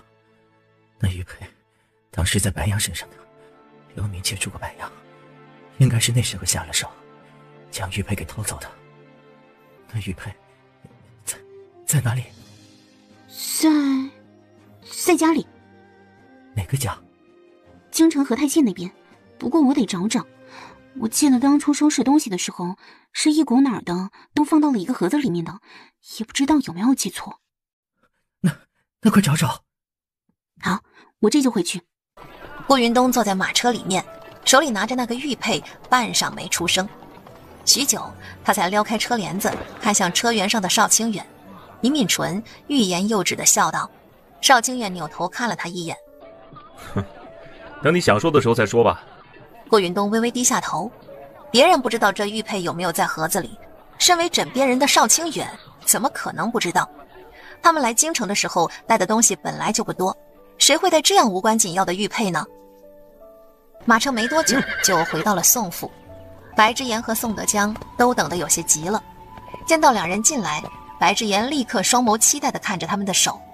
顾云东很快将玉佩拿了出来。是不是这个？白之言接了过来，只第一眼他的眼睛就亮了。是，就是这个就是玉门的玉佩钥匙。真的？那我们赶紧拿玉佩去把玉门打开，找到白木子。你家在哪儿？我们什么时候去？顾云东话音落下，没想到白之言和宋德江却同时一怔，2人对视了一眼。白之言2人都没开口，一旁的邵清远眼睛一眯，蓦然伸手将白之言手里的玉佩拿了回来。啊！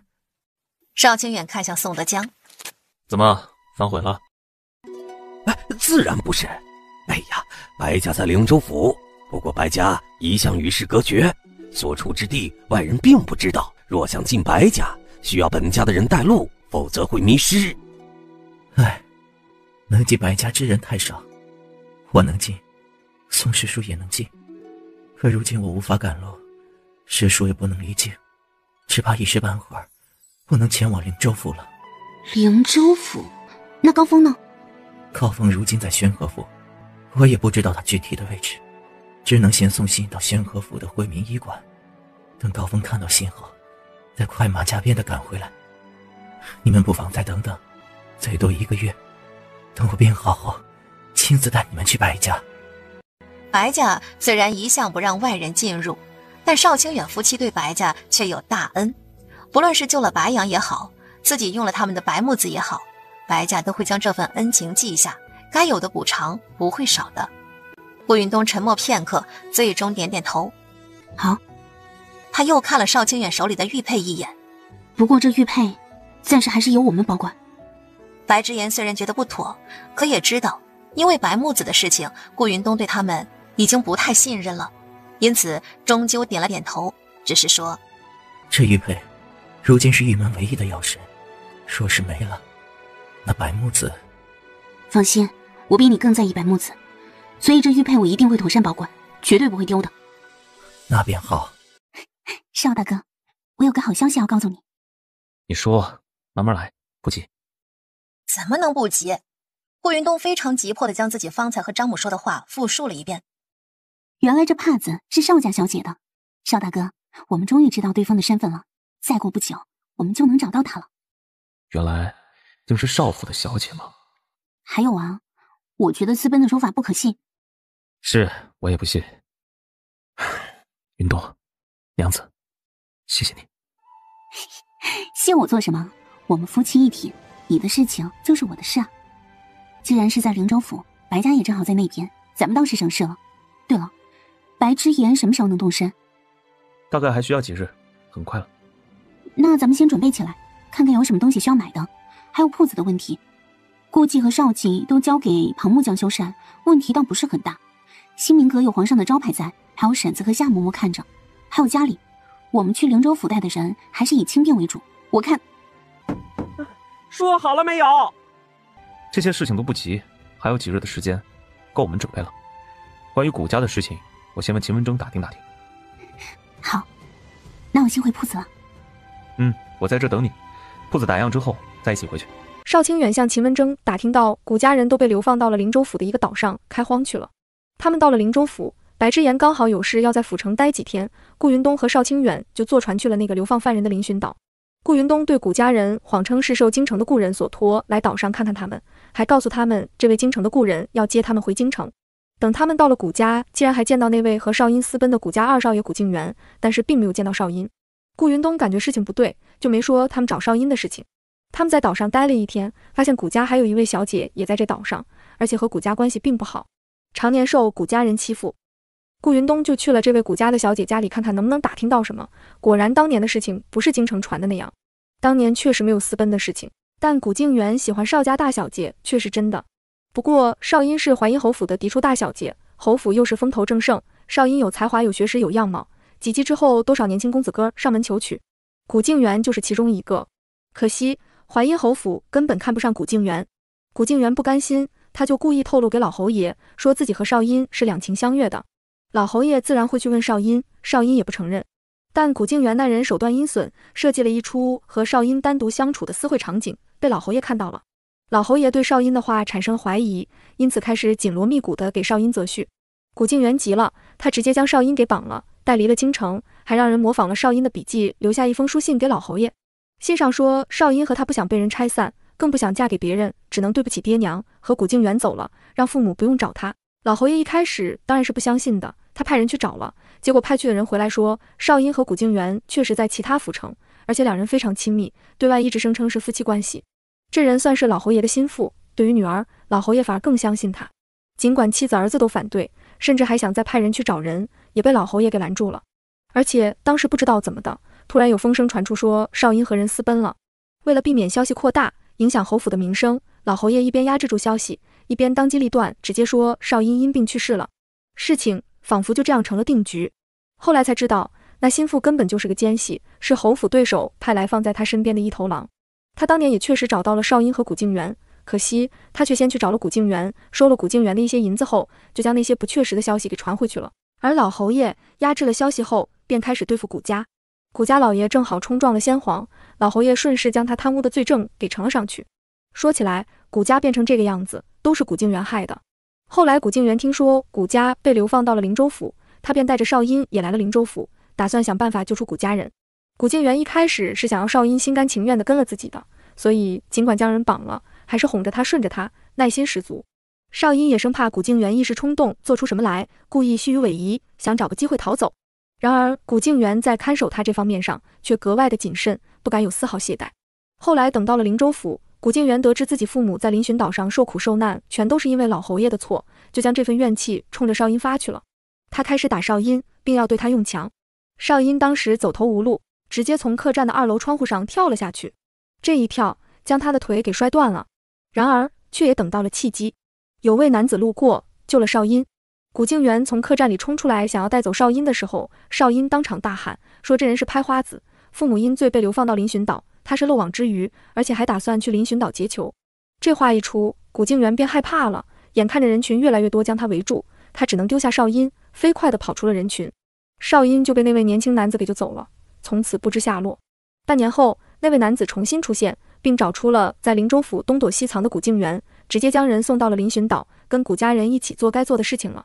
然而谷家这位小姐也不知道救邵音的男子是谁，但可以肯定的是，那男子是灵州府人。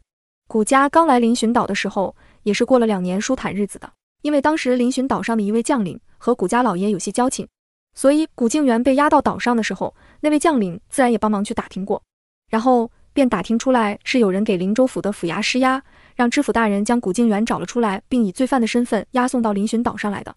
而知府大人见到的人就是一对男女，听描述其中的女子就是邵音。想来这位知府大人应该是知道他们的身份的。谷家的这位小姐自从她丈夫去世后，她在岛上生活的就一直很艰难，现在是重病缠身，撑不了几天了。她告诉顾云东这些，也是为了能让顾云东带她的小女儿离开嶙峋岛。他们这些被流放的到了第3代就没罪了，她女儿是可以离开的。顾云东也信守承诺，在谷家这位小姐去世后，就带着她的女儿离开了嶙峋岛。等顾云东几人回到灵州府和白之言回合后，他们就打听到知府大人出远门了，要过一段时间才能回来。白家这时也送来信件，说白家岛上出事了，让白之言赶紧回去。顾云东几人和白之言就连夜动身去了白家。两位就是少公子顾姑娘了吧？白某多谢两位对白家的多次出手相助。白老爷不必这样。这是我爹，这是我娘，这两位是我大哥大嫂，也是白杨白月的父母。之前白杨在庆安府差点被拍花子偷走，若不是顾姑娘将人救下，那我们夫妇可能这辈子都见不到孩子了。白家人说起这些事还有些感慨，邵清远两人对他们来说就是恩人，来了白府待遇自然是最好的。眼看着一路赶来也累了，白夫人忙说：客房已经收拾好了，少公子少夫人呀，为了咱家的事儿也是连着赶来几天的路，就先歇息吧，有什么事咱们改日再说。是啊，天色也不早了，几位先休息，有什么需要啊尽管说，就把这里当成自己的家，不用客气。顾云东确实有些累了，便也不再客气，让白之言领着去了龙葵院歇息。龙葵院有冯妈妈在，有什么需要找冯妈妈就行了，这边都有丫鬟伺候着，若是不习惯院子太多人，也可以打发了他们。晚饭我让人送过来，你们就早点歇息吧，明日我再带你们逛逛府邸。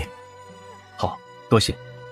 白之言又慎重地交代了冯妈妈一些事，这才告辞离开。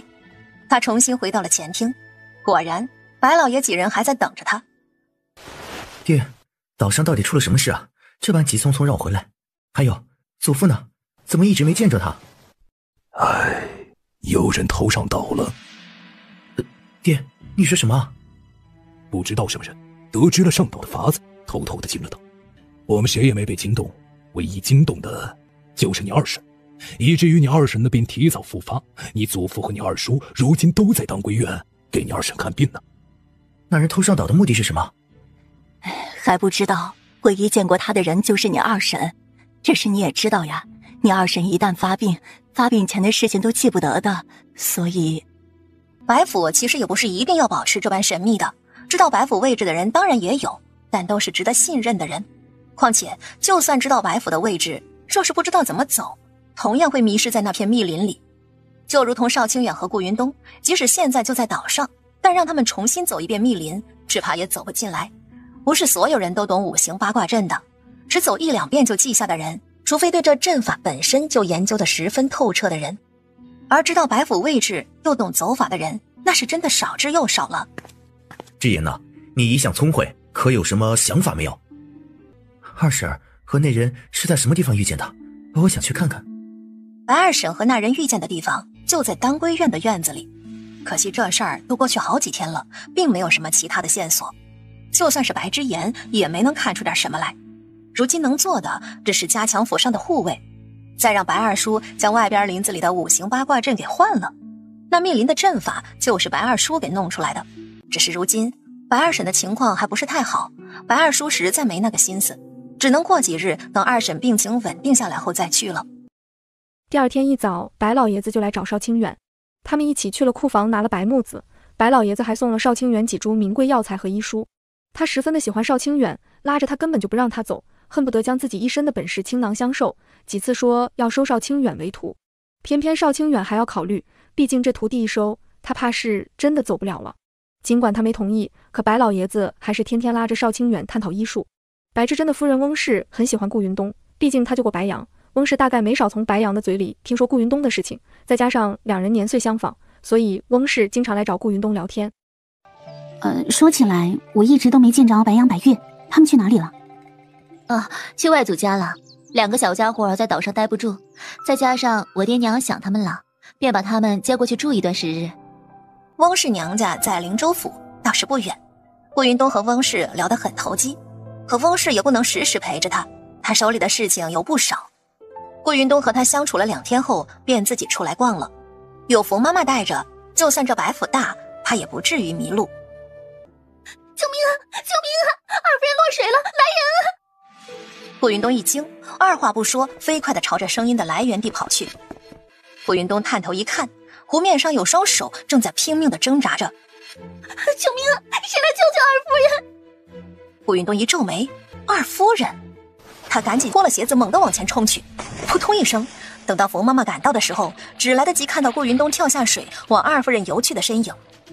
啊，赶紧去准备干净的衣服、热水，将药茶熬上。屋子里火盆升起来，来个人，赶紧去叫二爷和少公子。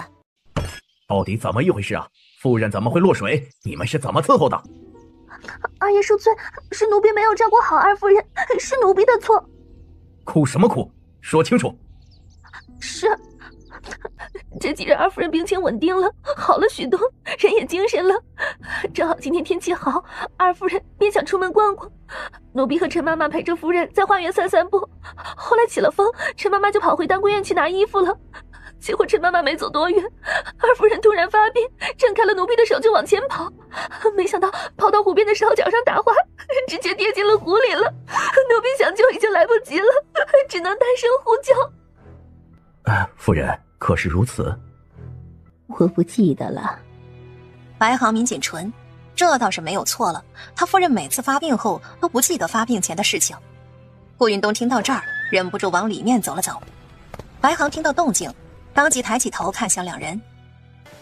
少夫人救了内人，大恩大德，没齿难忘。今后但凡用得上白某的地方，白某一定义不容辞啊！白二爷客气了，举手之劳嘛。二夫人怎么样了？她现在有些虚弱，倒是没什么大碍，休息一段时间就好了。我能和二夫人说几句话吗？可以。白航点头。顾云东看了看屋子里的人，白航会意，挥手让人都先出去了。等到屋子里就剩下他们4人的时候，顾云东才走到二夫人的床边。邵清远是外男，自然不好走进去的，因此站在外边和白航静默无声地对看着。白航倒是觉得这年轻人挺稀奇的。你就是邵清远？听说你……话还没说完，内室那边突然传来顾云东的问话，让他陡然蹙眉。二夫人，之前你一直抓着我的手，非要让我送你回来，说相信我，这是为什么？难不成别人你都不相信？还是说你落水另有内情？白航听得顿时冲进了内室，他看向二夫人。这是怎么一回事？你不是失足落水的，怎么之前没同我说呀？我也不知道啊，我确实不记得自己到底是怎么落水的，就是刚被救上来的那会儿，心里很不安，只能紧紧地握住少夫人的手，这才能觉得安心一点。是少夫人救了我，肯定不会害我的。既然你觉得不安，那当归院里的下人都换了吧。你这次落水确实也是件奇怪的事儿，我有些在意啊。尤其是当时在场的只有丽秀一个丫鬟，事情经过也只有她一个人说了算，她也很可疑啊。我会让人重点看着她的。好些没有啊？还烧不烧了？没事了，烧完全退下去了。是我连累了你，害得你大病一场。没事，只是发烧而已。那也难受啊，谁生病了都不舒坦的。他语气里带着自责。顾云东不想他一直陷在愧疚里，干脆转移了话题。二夫人，昨日落水的事情查得怎么样了？没什么进展。夫君说呀，看湖边的痕迹，确实是像不小心脚滑掉下去的。而且当时我确实是发病了，落水前的事我都记不得了。也许我当时的不安是错觉吧。顾云东不相信无缘无故的错觉，他更认为这是一种直觉，一种对自己遇到危险下意识反应的直觉。但没有任何证据，总不能莫名其妙的就去冤枉人的。不过现在看来，偌大的白府也存在一些魑魅魍魉的。每次发病都会忘记事儿，为什么？二夫人摇摇头，神色突然变得有些不一样了起来，声音低低的，只是说：或许是有些痛苦，我愿意记起来吧。痛苦？顾云东原本还想问清楚一些的，可一见着他这个模样，听到他这句话，顿时就住了嘴。都说是痛苦了，他若是还继续问，那就是戳人伤口，不识抬举了。不过二夫人的病竟是连白神医都无能为力，看来是真的很严重了。因此等到他走后，顾云东便问冯妈妈：二夫人为什么会得病？唉，老奴来白府不过15、16年，了解的也不多。二夫人的病似乎是20年前就已经有了，每年的这2个月就会发病一次。发病期间浑浑噩噩，谁的话都听不进去，恢复后又会忘记发病之前的事情。这种情况连老爷子也没法子。不过据说二夫人这病是心病。心病？心病还需心药医，怪不得连白神医也束手无策了。想来是发生了什么很痛苦的事情，才导致他20年如一日的发病。想想顾云东都觉得难受。但这是白家的事情，顾云东虽说和白家颇有渊源，但也不好插手人家的事情。然而没想到自那天之后，二夫人几乎天天都来找他。他很喜欢和顾云东聊天，偶尔也会带他去当归院喝茶。顾云东渐渐地和二夫人熟悉起来，也才知道二夫人竟然有18年没有出过岛了。白府虽然富丽堂皇，宛如世外桃源，但也像是一个牢笼，将二夫人牢牢地锁在这个岛上，让她彻底地和社会脱节。顾云东光是想想就觉得窒息，偏偏二夫人得的还是心病，这么窒息的生活方式，心病不越来越严重才奇怪呢。顾云东对二夫人有些同情起来，但他也不好说什么，只是将岛外的讯息分享给他听。他能感受到二夫人听到那些事情时开心雀跃的心态，也知道他非常向往，只是这份向往里面还带着一丝的恐惧。如此过了10来日后，邵清远便打算告辞离开了。学医是没有止境的，白神医的本事他自然没有全部学会，但总不能待在这过个1年半载的。他们的事情原本就不少，更何况如今手里有了白木子，两人都有些迫不及待的想要带回去给杨氏治病。这段时间邵清远重点学的本事也是关于脑疾方面的，如今他已经完全能够亲手给杨氏下针了。白神医舍不得他，这样一个悟性高又性子合他胃口的小子实在太难得了。这小子的天赋比白航还要高，白神医是恨不得将自己的本事一股脑的都塞给他，指望着能有个继承衣钵的下一任神医的。二夫人也舍不得顾云东，这段日子两人格外的投契。在这18年来，没有一个知心朋友的二夫人，在见到顾云东就如同干涸的沙漠里投入了一汪清泉，那种让他整个人都活过来的感觉，实在不想分开。云东啊，你要不要再多待一段时日啊？也不需要多久，1个月，1个月怎样？就1个月。白航站在一旁，欲言又止。他也看出来自己的夫人这段时间很开心，如果可以，他也想邵家夫妻留在这里久一点。伯母，我们还要在灵州府停留一段时日，若是你愿意，可以跟我们一块去灵州府，就当散散心也好。是啊，伯母，要不然跟我们一起去灵州府走走怎么样？不了，谢谢你们的好意啊。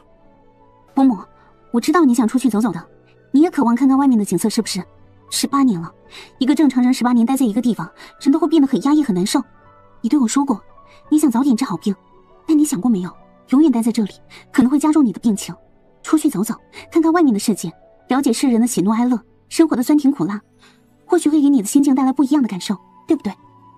二夫人愣愣的，是这样吗？一旁的白航却是眼睛一亮，是啊，他妻子待在这里18年了，18年来不和外界交流，他的病怎么可能会好？尤其是心病。只是白航有些担忧地看向身边的妻子，半晌后劝道：去吧，我陪着你，还有你喜欢的小姑娘也陪着你。呵呵，我们也不走远，不去别的地方，就去灵州府，好不好啊？可是要是我发病了又伤了人，那可怎么办呢？顾云东一愣，所以之前有过这样的情况，所以他才排斥出门吗？没事儿，有我们在呢。难道我们这么多人还看不住你一个人吗？你要是发病，我们就立刻打晕你，怎么样？哎呀，你呀，我真的没问题吗？没事儿，我会一直陪在你身边的。或许是顾云东以往和他说起的事情太精彩，或许是二夫人内心深处其实一直渴望出岛看看，或许正是在他左右摇摆的时候，有人推了他一把，最终二夫人同意了。你说我们当初的提议是不是错了？伯母只是还对18年前的事情耿耿于怀，一时放不开。等过2天，或许就会好一点了。18年前的事儿，你知道他18年前发生了什么事儿？伯父说了，18年前他们在某个府城时，伯母突然发病，认错了人，将一个普通百姓认成了罪大恶极之人，直接拔下了头上的簪子捅了那个人。好在当时伯父在场，及时给那人治好了伤，并且赔了银子，这事儿才算平息。居然还有这样的事儿！等等，为什么这事儿你知道，我不知道？我和伯父都是男子，他自然和我说的。好像也是啊。虽然那事平息了，但是事情闹得非常大，当时很多人都在议论，并且都在指责他们。有人更是痛骂伯母，说他有病就不该出来，应该在家用铁链子拴起来。这次只是伤人，下次要是他手里有把刀，说不定那人连命都没了。伯母就是因为这样，才18年没有踏出过岛上一步。是啊，那些话对他影响很深，他自己也担心发病的时候什么都顾不得，会再次伤了人，更怕直接把人给杀了。他想尽快把病治好，可是却没想到在岛上日复一日的生活，可能对他治病更加不利。你知道伯母的病是因为什么引起的吗？听说是20年前才有的。这事儿在白府似乎是个禁忌，谁都不准提起，更不准在伯母面前提起。伯父也不说，但谈到这个事情的时候，他脸上的神情也十分的痛苦。想来是件非常不愉快的事情了。顾云东听完了，心情有些复杂。他想，还是应该找个机会聊聊这事儿的，否则情况一点改善都没有。然而接下来的时间，这个机会却总是找不到。越接近灵州府，二夫人的情况就越发的严重。顾云东几乎没有和她相处的机会，白航也是一门心思照顾妻子。就这样，2日后，一行人抵达了灵州府。白家在灵州府有别院的，几人直接进了别院休息。直至进了家门，周围都只有自己人的情况下，二夫人才终于松了一口气，不再独自躲在屋子里不出来了。她心里也有几分歉意，原本说好了出来散散心的，结果一直躲着，还让顾云东2人担心。只是她也没想到会这般严重，出来后连到人多的地方都不敢。她还以为自己已经克服了，毕竟一开始顾云东对她来说也是陌生人，她却完全没有排斥他，不敢接近他的念头。第2天一大早，二夫人便起来去了厨房，亲自下厨做了几样好吃的。然而等她做好去找顾云东的时候，才知道他已经出门了。二夫人有些失望。他们去哪儿了？说是有件重要的事情要办，顺利的话呀，很快就会回来了。希望他们顺利。相公啊，咱家不是在灵州府还算得上能说话吗？要是他们有需要，你就帮帮他们啊。自然，他们救过你的命，但凡用得上我的，义不容辞啊。不过邵清远2人出门的时候也没说起什么事，私事他也不好多问，只是看着急匆匆的，想来也不简单。而此时的邵清远和顾云东却已经站在灵州府知府衙门大门口了。昨晚上他们就打听到巡知府从平安县回来了，如今应该是在府衙内才是。邵清远给了请帖，以太医院太医的身份拜访的，府衙的人已经拿了请帖进去了。我听说这巡知府年纪有些大了，20年前的事情，你说他还会记得吗？就算不记得了，档案文书上也总会有记录的。只要翻到当年古静园的案子，想来总有些记忆的。2人正说着话，那位拿着请帖跑进去的门房又匆匆的出来了。邵清远2人一见着他那脸色，同时皱起眉来，有了一丝不好的预感。大人刚从平安县回来，如今忙得很。你们的请帖啊，大人已经收下了，等空闲时候回去见你们的。就这样，你有没有和巡知府说过，我们是从京城来的？我夫君是京城太医院里的太医。他给了那门房一块小碎银子。自然是说过了的。那巡知府他，我呢，也实话告诉你，这太医院的太医身份不好使，就算是太医院院首来了，我们大人忙起来也不一定会见。哎呀，你们先走吧，等过2日大人空闲一点再来吧。顾云东嘴角抽搐了一下，连宋德江来了也不好使，这巡知府挺刚啊。而且去年朝廷派了太医过来给灵州府的百姓接种那啥，对，牛痘，就是预防天花那个。结果那太医本事没多少，派头倒是挺大，跟我们大人闹得不是很愉快。我们大人现在听说到太医2字，那脸色就难看的不行。顾云东和邵清远对视了一眼，真的是被牵连了呀。看来用这身份是不好见到荀知府了。先回去吧，再想想其他法子。你这么早出门，没吃什么吧？我做了点手擀面条，这就去下给你们吃啊。白航落后一步，看向依旧没什么表情的邵清远，问道：事情不顺利？邵清远点点头。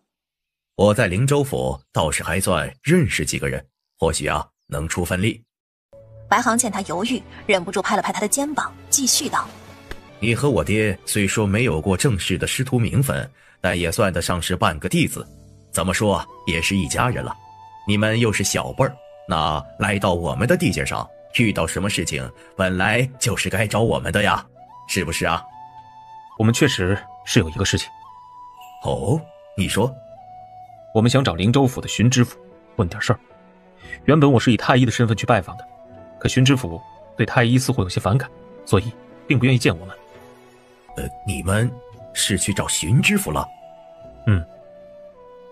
哈哈哈，行，那先吃面，吃完我带你们去见人。会不会为难？不会，小事儿。他拍着邵清远的肩膀，带着他去了花厅。没多久，二夫人便端了2碗阳春面出来，放在2人的面前。见他们吃完，白航再站起身来。走吧。去哪里？伯父带我们去见荀知府。伯父认识？荀知府是灵州府的这位荀知府吗？顾云东点点头，下一刻就听到二夫人理所当然的声音：当然认识啊，他跟白家是亲家呀。亲家？哎呦，你忘了我大嫂姓什么了？白家大夫人好像是姓荀。他豁然瞪大了眼睛，眼神里带着错愕，和邵清远相视一看，所以荀知府是白家大夫人的爹，这真的是想都没想过的。怪不得之前那门房说荀知府若是不高兴，连太医院院首都不见。这样算来也对，宋德江虽然年纪一大把，但他是白神医的徒弟，在荀知府面前也是小一辈的。二夫人看着2人懵懵的模样，笑了起来，心情也跟着变得不一样了。她扭头对白航说：我也去吧，既然来了灵州府，去拜访也是应该的。是白航来了，老夫都好几年没见着你了。荀知府看到白航，脸上的笑容更加和善了，只是下一刻见到站在他旁边的二夫人时，有些微微的发怔，似乎不太确定的样子。等到白航介绍后，他才恍然：上一回见面还是18年前了，知悉可好些了？好些了。那就好，既然出岛了，那就在外边多待些时日，散散心，看看咱们灵州府这些年的变化。二夫人微微的点点头，荀知府这才将目光放在邵清远2人身上。你们是？在下邵清远，是早上递了请帖的那位邵太医。荀知府的脸色果然就变得有些不好看起来，他打量了邵清远一眼，话里带着一丝讥讽：邵太医年纪轻轻的，看来本事不小。一语双关，在场的人都听出来了。白航哭笑不得：荀伯父，这是邵清远，这是他夫人顾云东。当初白杨在庆安府遇险的时候，就是云东救下的。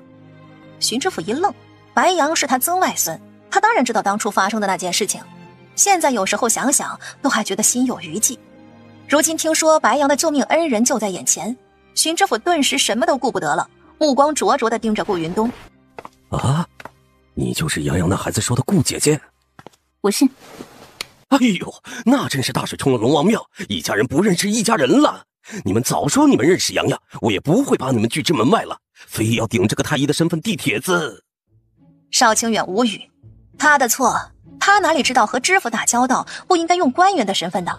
白航给彼此介绍后，喝了口茶，这才进入正题。荀伯父，这次我们来主要是清远他们有问题想要问问你，您看要是方便的话，就给孩子解个惑。哦，有问题问我啊？是什么？你们尽管问，只要不涉及机密的事情，我定然知无不言的。倒是不涉及机密，是有点私人的事儿。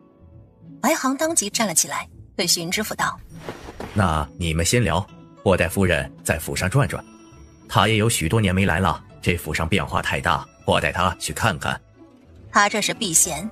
荀知府不以为意，立刻招来管家，管家便带着白航和二夫人离开了。偌大的前厅此刻只剩下3人，荀知府这才看向邵清远2人。你问吧。荀知府还记不记得20多年前被流放到临洵岛的古家二公子古静园？古静园？哦，记得。怎么，你们跟古家有渊源，想救人？不，我们不是要救古家，只是关于古静园的情况想问问你。不是要救他们就成。老实说，要是你们说想救人，我还真的就不一定会站在你们这边。那你们想知道古静园什么情况？我们听说古静园原本是潜逃在外的，没有和古家其他人一块儿流放去临洵岛，后来他在灵州府是被人给抓到大人这里来的。我们想知道那个抓到古静园的人是谁。荀知府的表情一时间格外的复杂，他看着2人期待的神情，几次张了张嘴，却不知道该怎么说。很为难吗？不能说？倒也不是。你们找那人做什么？我们有很重要的事情。说起来，古家也算是我们的仇人，古静园被抓，我们拍掌称快。荀大人，你要是知道抓他的人是谁，请您务必告诉我们，行吗？顾云东表情十分的虔诚，他距离真相就差那么一步了。看在他救过白杨，也算得上白之言的恩人的份上，说了吧。没想到荀知府却叹了一口气，突然对着外边的下人喊道：“你去将白世直和他夫人请回来吧。”那下人领命跑了。顾云东和邵清远一头雾水。荀大人，先等着吧。好在白航他们离得并不远，下人很快带着他们回来了。你们不是打听20多年前是谁将古静园抓到，然后流放到临洵岛的吗？那远在天边，近在眼前，就是他们。顾云东2人几乎是同一时间猛地扭头看向他，2人眼神里的震惊几乎要溢出来，满脸的不可思议。刚刚他们听到了什么？白航就是当初那个抓了古静园的人，所以他也是那个将少英带走的人。那二夫人，2人的视线齐齐旁移，落在二夫人的身上。二夫人长得温柔和善，人也高挑，虽然这些年时常发病，但模样却是一点都不显老，反而因着有丈夫的疼爱，带着几分天真烂漫。是了，她和白航站在一起，可不就是郎才女貌，天生一对吗？和当初梁子形容的一模一样的。所以他们是……顾云东看向邵清远，狠狠地咽了咽口水，迟疑地开口：“是你爹娘吗？”先问清楚。白航从荀知府口里说出古静园3个字的时候，脸色就变得不一样了。他看着面前的邵清远和顾云东，眼神不自觉地带上了一丝审视和防备。你们认识古静园？邵清远2人都没说话，目光还有一丝迟疑。这回换荀知府站起身了。你们慢慢聊，我还有事要忙。然后便非常识趣地去避嫌了。厅堂里很安静，顾云东扭头看向邵清远，他明明很想开口，很想问问他们到底是不是20年前丢过一个孩子，但喉咙口却像是被人堵住了一样，竟然一个音都发不出来。顾云东蓦然拽紧他的手，他才陡然惊醒一般，呼出一口气，看着白航：“我们确实认识古静园，而且还知道20多年前他绑走了淮阴侯府的大小姐邵音。”他说着看向站在白航身边的二夫人，后者听到古静园，听到淮阴侯府，听到邵音，脸色就不由得变了，呼吸变得急促起来。“你们是淮阴侯府的人？是了，你姓邵。所以和淮阴侯府真的有关系？是淮阴侯府的人来找邵音，结果找到了古静园的头上了？”然而邵清远却摇摇头，可很快又点了点头。他说：“我也不知道我算不算得上是淮阴侯府的人，我姓邵，是因为一块帕子上绣着邵。”白航一愣，皱着眉，有些听不太懂。邵清远看向顾云东，后者深吸了一口气，从袖子里将那块被他使用过无数次的帕子拿了出来。白航和二夫人猛地瞪大了眼睛，白航更是一把将那张帕子给夺了过来，仔细的去看那个邵字。顾云东紧跟着又将那个镯子给拿了出来。还有这个镯子是我们找银楼特地打的，当初抱走上。话还没说完，二夫人脸色却突然煞白，呼吸急促的厉害，呼哧呼哧的大口喘息着。白航第一时间转过身来，果然见到二夫人额头上的汗水密密麻麻的往下掉，一只手捂住自己的脑袋，双腿颤抖的往地上软去。茵茵，你说你姓邵是因为那帕子上绣着邵字，那块帕子是你的？你今年几岁呀？你家乡在哪里呀？你父母是谁呀？你他问着问着突然就哽住了，但抓着邵清远肩膀的力道却格外的大。偏偏邵清远仿佛感受不到痛一样，他同样目光隐忍又闪着某种澎湃的情绪，定定地看着白航，缓缓说：这块帕子是我还小的时候就放在襁褓当中的，我今年22岁，因为这块帕子所以我改姓了邵。我没有父母，自小在宣和府凤开县的永福村长大。白航呼吸微微急促，抓着他肩膀的力道更重了。他张了张嘴，似乎还想问得更多，了解得更多，可又一时不知道该从哪里问起。面对面的两个人突然就同时沉默了下来。顾云东拉了2张凳子放在两人的身后，开口：要不坐下来慢慢说。于是两个人坐下了，但白航的手始终没有离开邵清远的肩膀。顾云东沉默了，他夫君肩膀上的肉都要被他给揪下来了呀，心疼。他默默地倒了2杯温水，一杯递给了白航，一杯递给了邵清远。白航愣了愣，抬头看了他2眼，随即才陡然回过神一样，把手给收了回来。他接过茶杯喝了一口后，放在桌子上，双手放在膝盖上，微微地摩擦了2下，将手心的汗给擦干了。顾云东默默地看着这个一向稳重的人，此刻竟然有那么一丝丝的不知所措。他不是不激动，只是害怕这一切都不是真的，更担心如果是真的，他会怪他，不认他这个不称职的父亲。惊喜来得太突然，他一点准备都没有。白航几次松开拳头，又几次握紧，许久才终于开了口：我能看看你的后背吗？邵清远点点头，这里也没外人。等顾云东将门挂上后，他便起来背过身去，将上半身的衣服解开。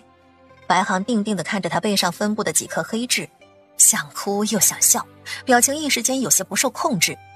他伸出手想碰，又赶紧收了回来。下一刻，他抓住邵清远的衣服重新披了回去，声音微哑地开口：天冷，别着凉，快穿上。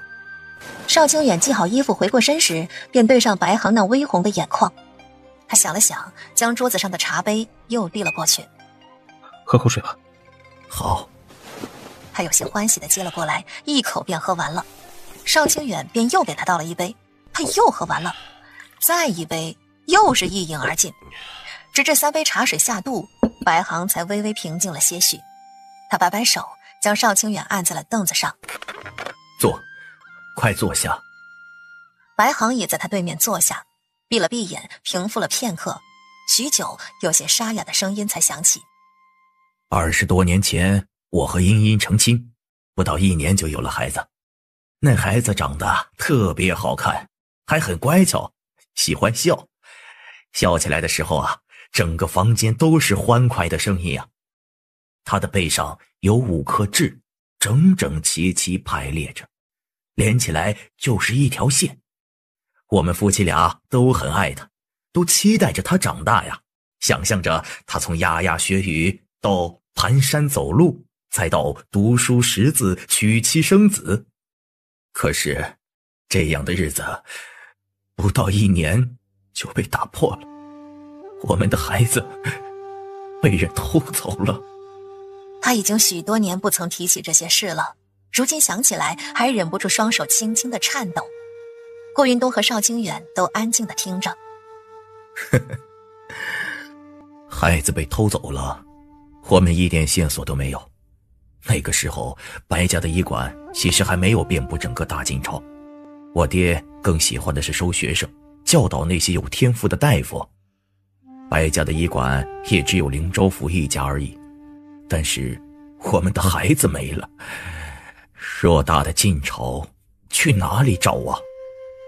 顾云东心酸的厉害，原来白家的惠民医馆是为了寻找邵大哥才遍地开花的。可是尽管惠民医馆遍布整个大晋朝，要找一个人依旧不容易。而且邵大哥的目标太小了，李老头又有意隐藏，几乎都不让他离开凤开县。孩子是在京城丢的吗？是。顾云东看向邵清远，他脸上没多大的表情，但他知道邵大哥这会儿情绪完全无法平静。孩子丢的时候身上就有那块帕子，这些年我们一直在找，却始终没有进展。说着，他看向邵清远，迟疑地说：也不知道那个孩子会不会怨恨我们把他给弄丢了。不会。邵清远几乎是下意识的回答。白航眼眶倏地红了，他猛地仰着头抹了一把脸，许久，白航才重重地呼出一口气，重新面向邵清远：能不能和我说说这些年你是怎么过的？邵清远脸上没什么表情，身子却紧绷得厉害。他张了一下嘴说：挺好的。白航很想听邵清远多说说，哪里就满足挺好的这3个字。他眼神里含着期待。邵清远见状，身子更加紧绷了，想了想继续道：我是见到了那个帕子才开始寻找亲生父母的。有人说这帕子的料子十分难得，20年前拥有的人家更是不多，因为那上面绣着邵，所以我们找到了京城的淮阴侯府，但是侯府里的侯夫人、二夫人都不认识帕子。后来我们遇到了从前在汤府做过下人的一位婶子，她恰好见过这帕子，我们才知道了邵音，于是找到了林勋岛，见到了顾家人，知道荀知府。白航听得愣了愣，一时之间有些哭笑不得。不过他也知道，过程虽然说的简单，这一路上却是复杂重重。但幸好他们遇上了，怪不得他有这样好的医学天赋，原来竟是遗传啊！白航一时心情格外的复杂，看着面前这个高高大大的男人，心里既高兴又难受。他还想再听听邵清远说话，里面却突然传来了动静。白航立刻站起身，说了一句：你娘醒了，我进去。堂屋里的3人都愣了一下，白航轻咳了一声：我进去看看。白航一走，邵清远紧绷的身子突然松懈了下来，他一转身猛地抱住顾云东：终于找到了，很开心是不是？我们猜的没错，他们很爱你，是不是？很开心又很紧张，虽然有隔阂有不安，但那种原来这就是面对父亲的感觉，让他觉得很欢喜，心跳得很激烈。要不要进去看看你娘？邵清远顿了顿，松开他往内室的方向看去，半晌后摇摇头：先不进去了，他发病的起因大概就是20年前丢了孩子开始的。若是这个时候进去，或许对他的刺激太大，反而加重了病情。再等等吧。谁知他话音刚落，里面突然传来一阵乒乒乓乓的声音，紧跟着邵音头发凌乱地跑了出来，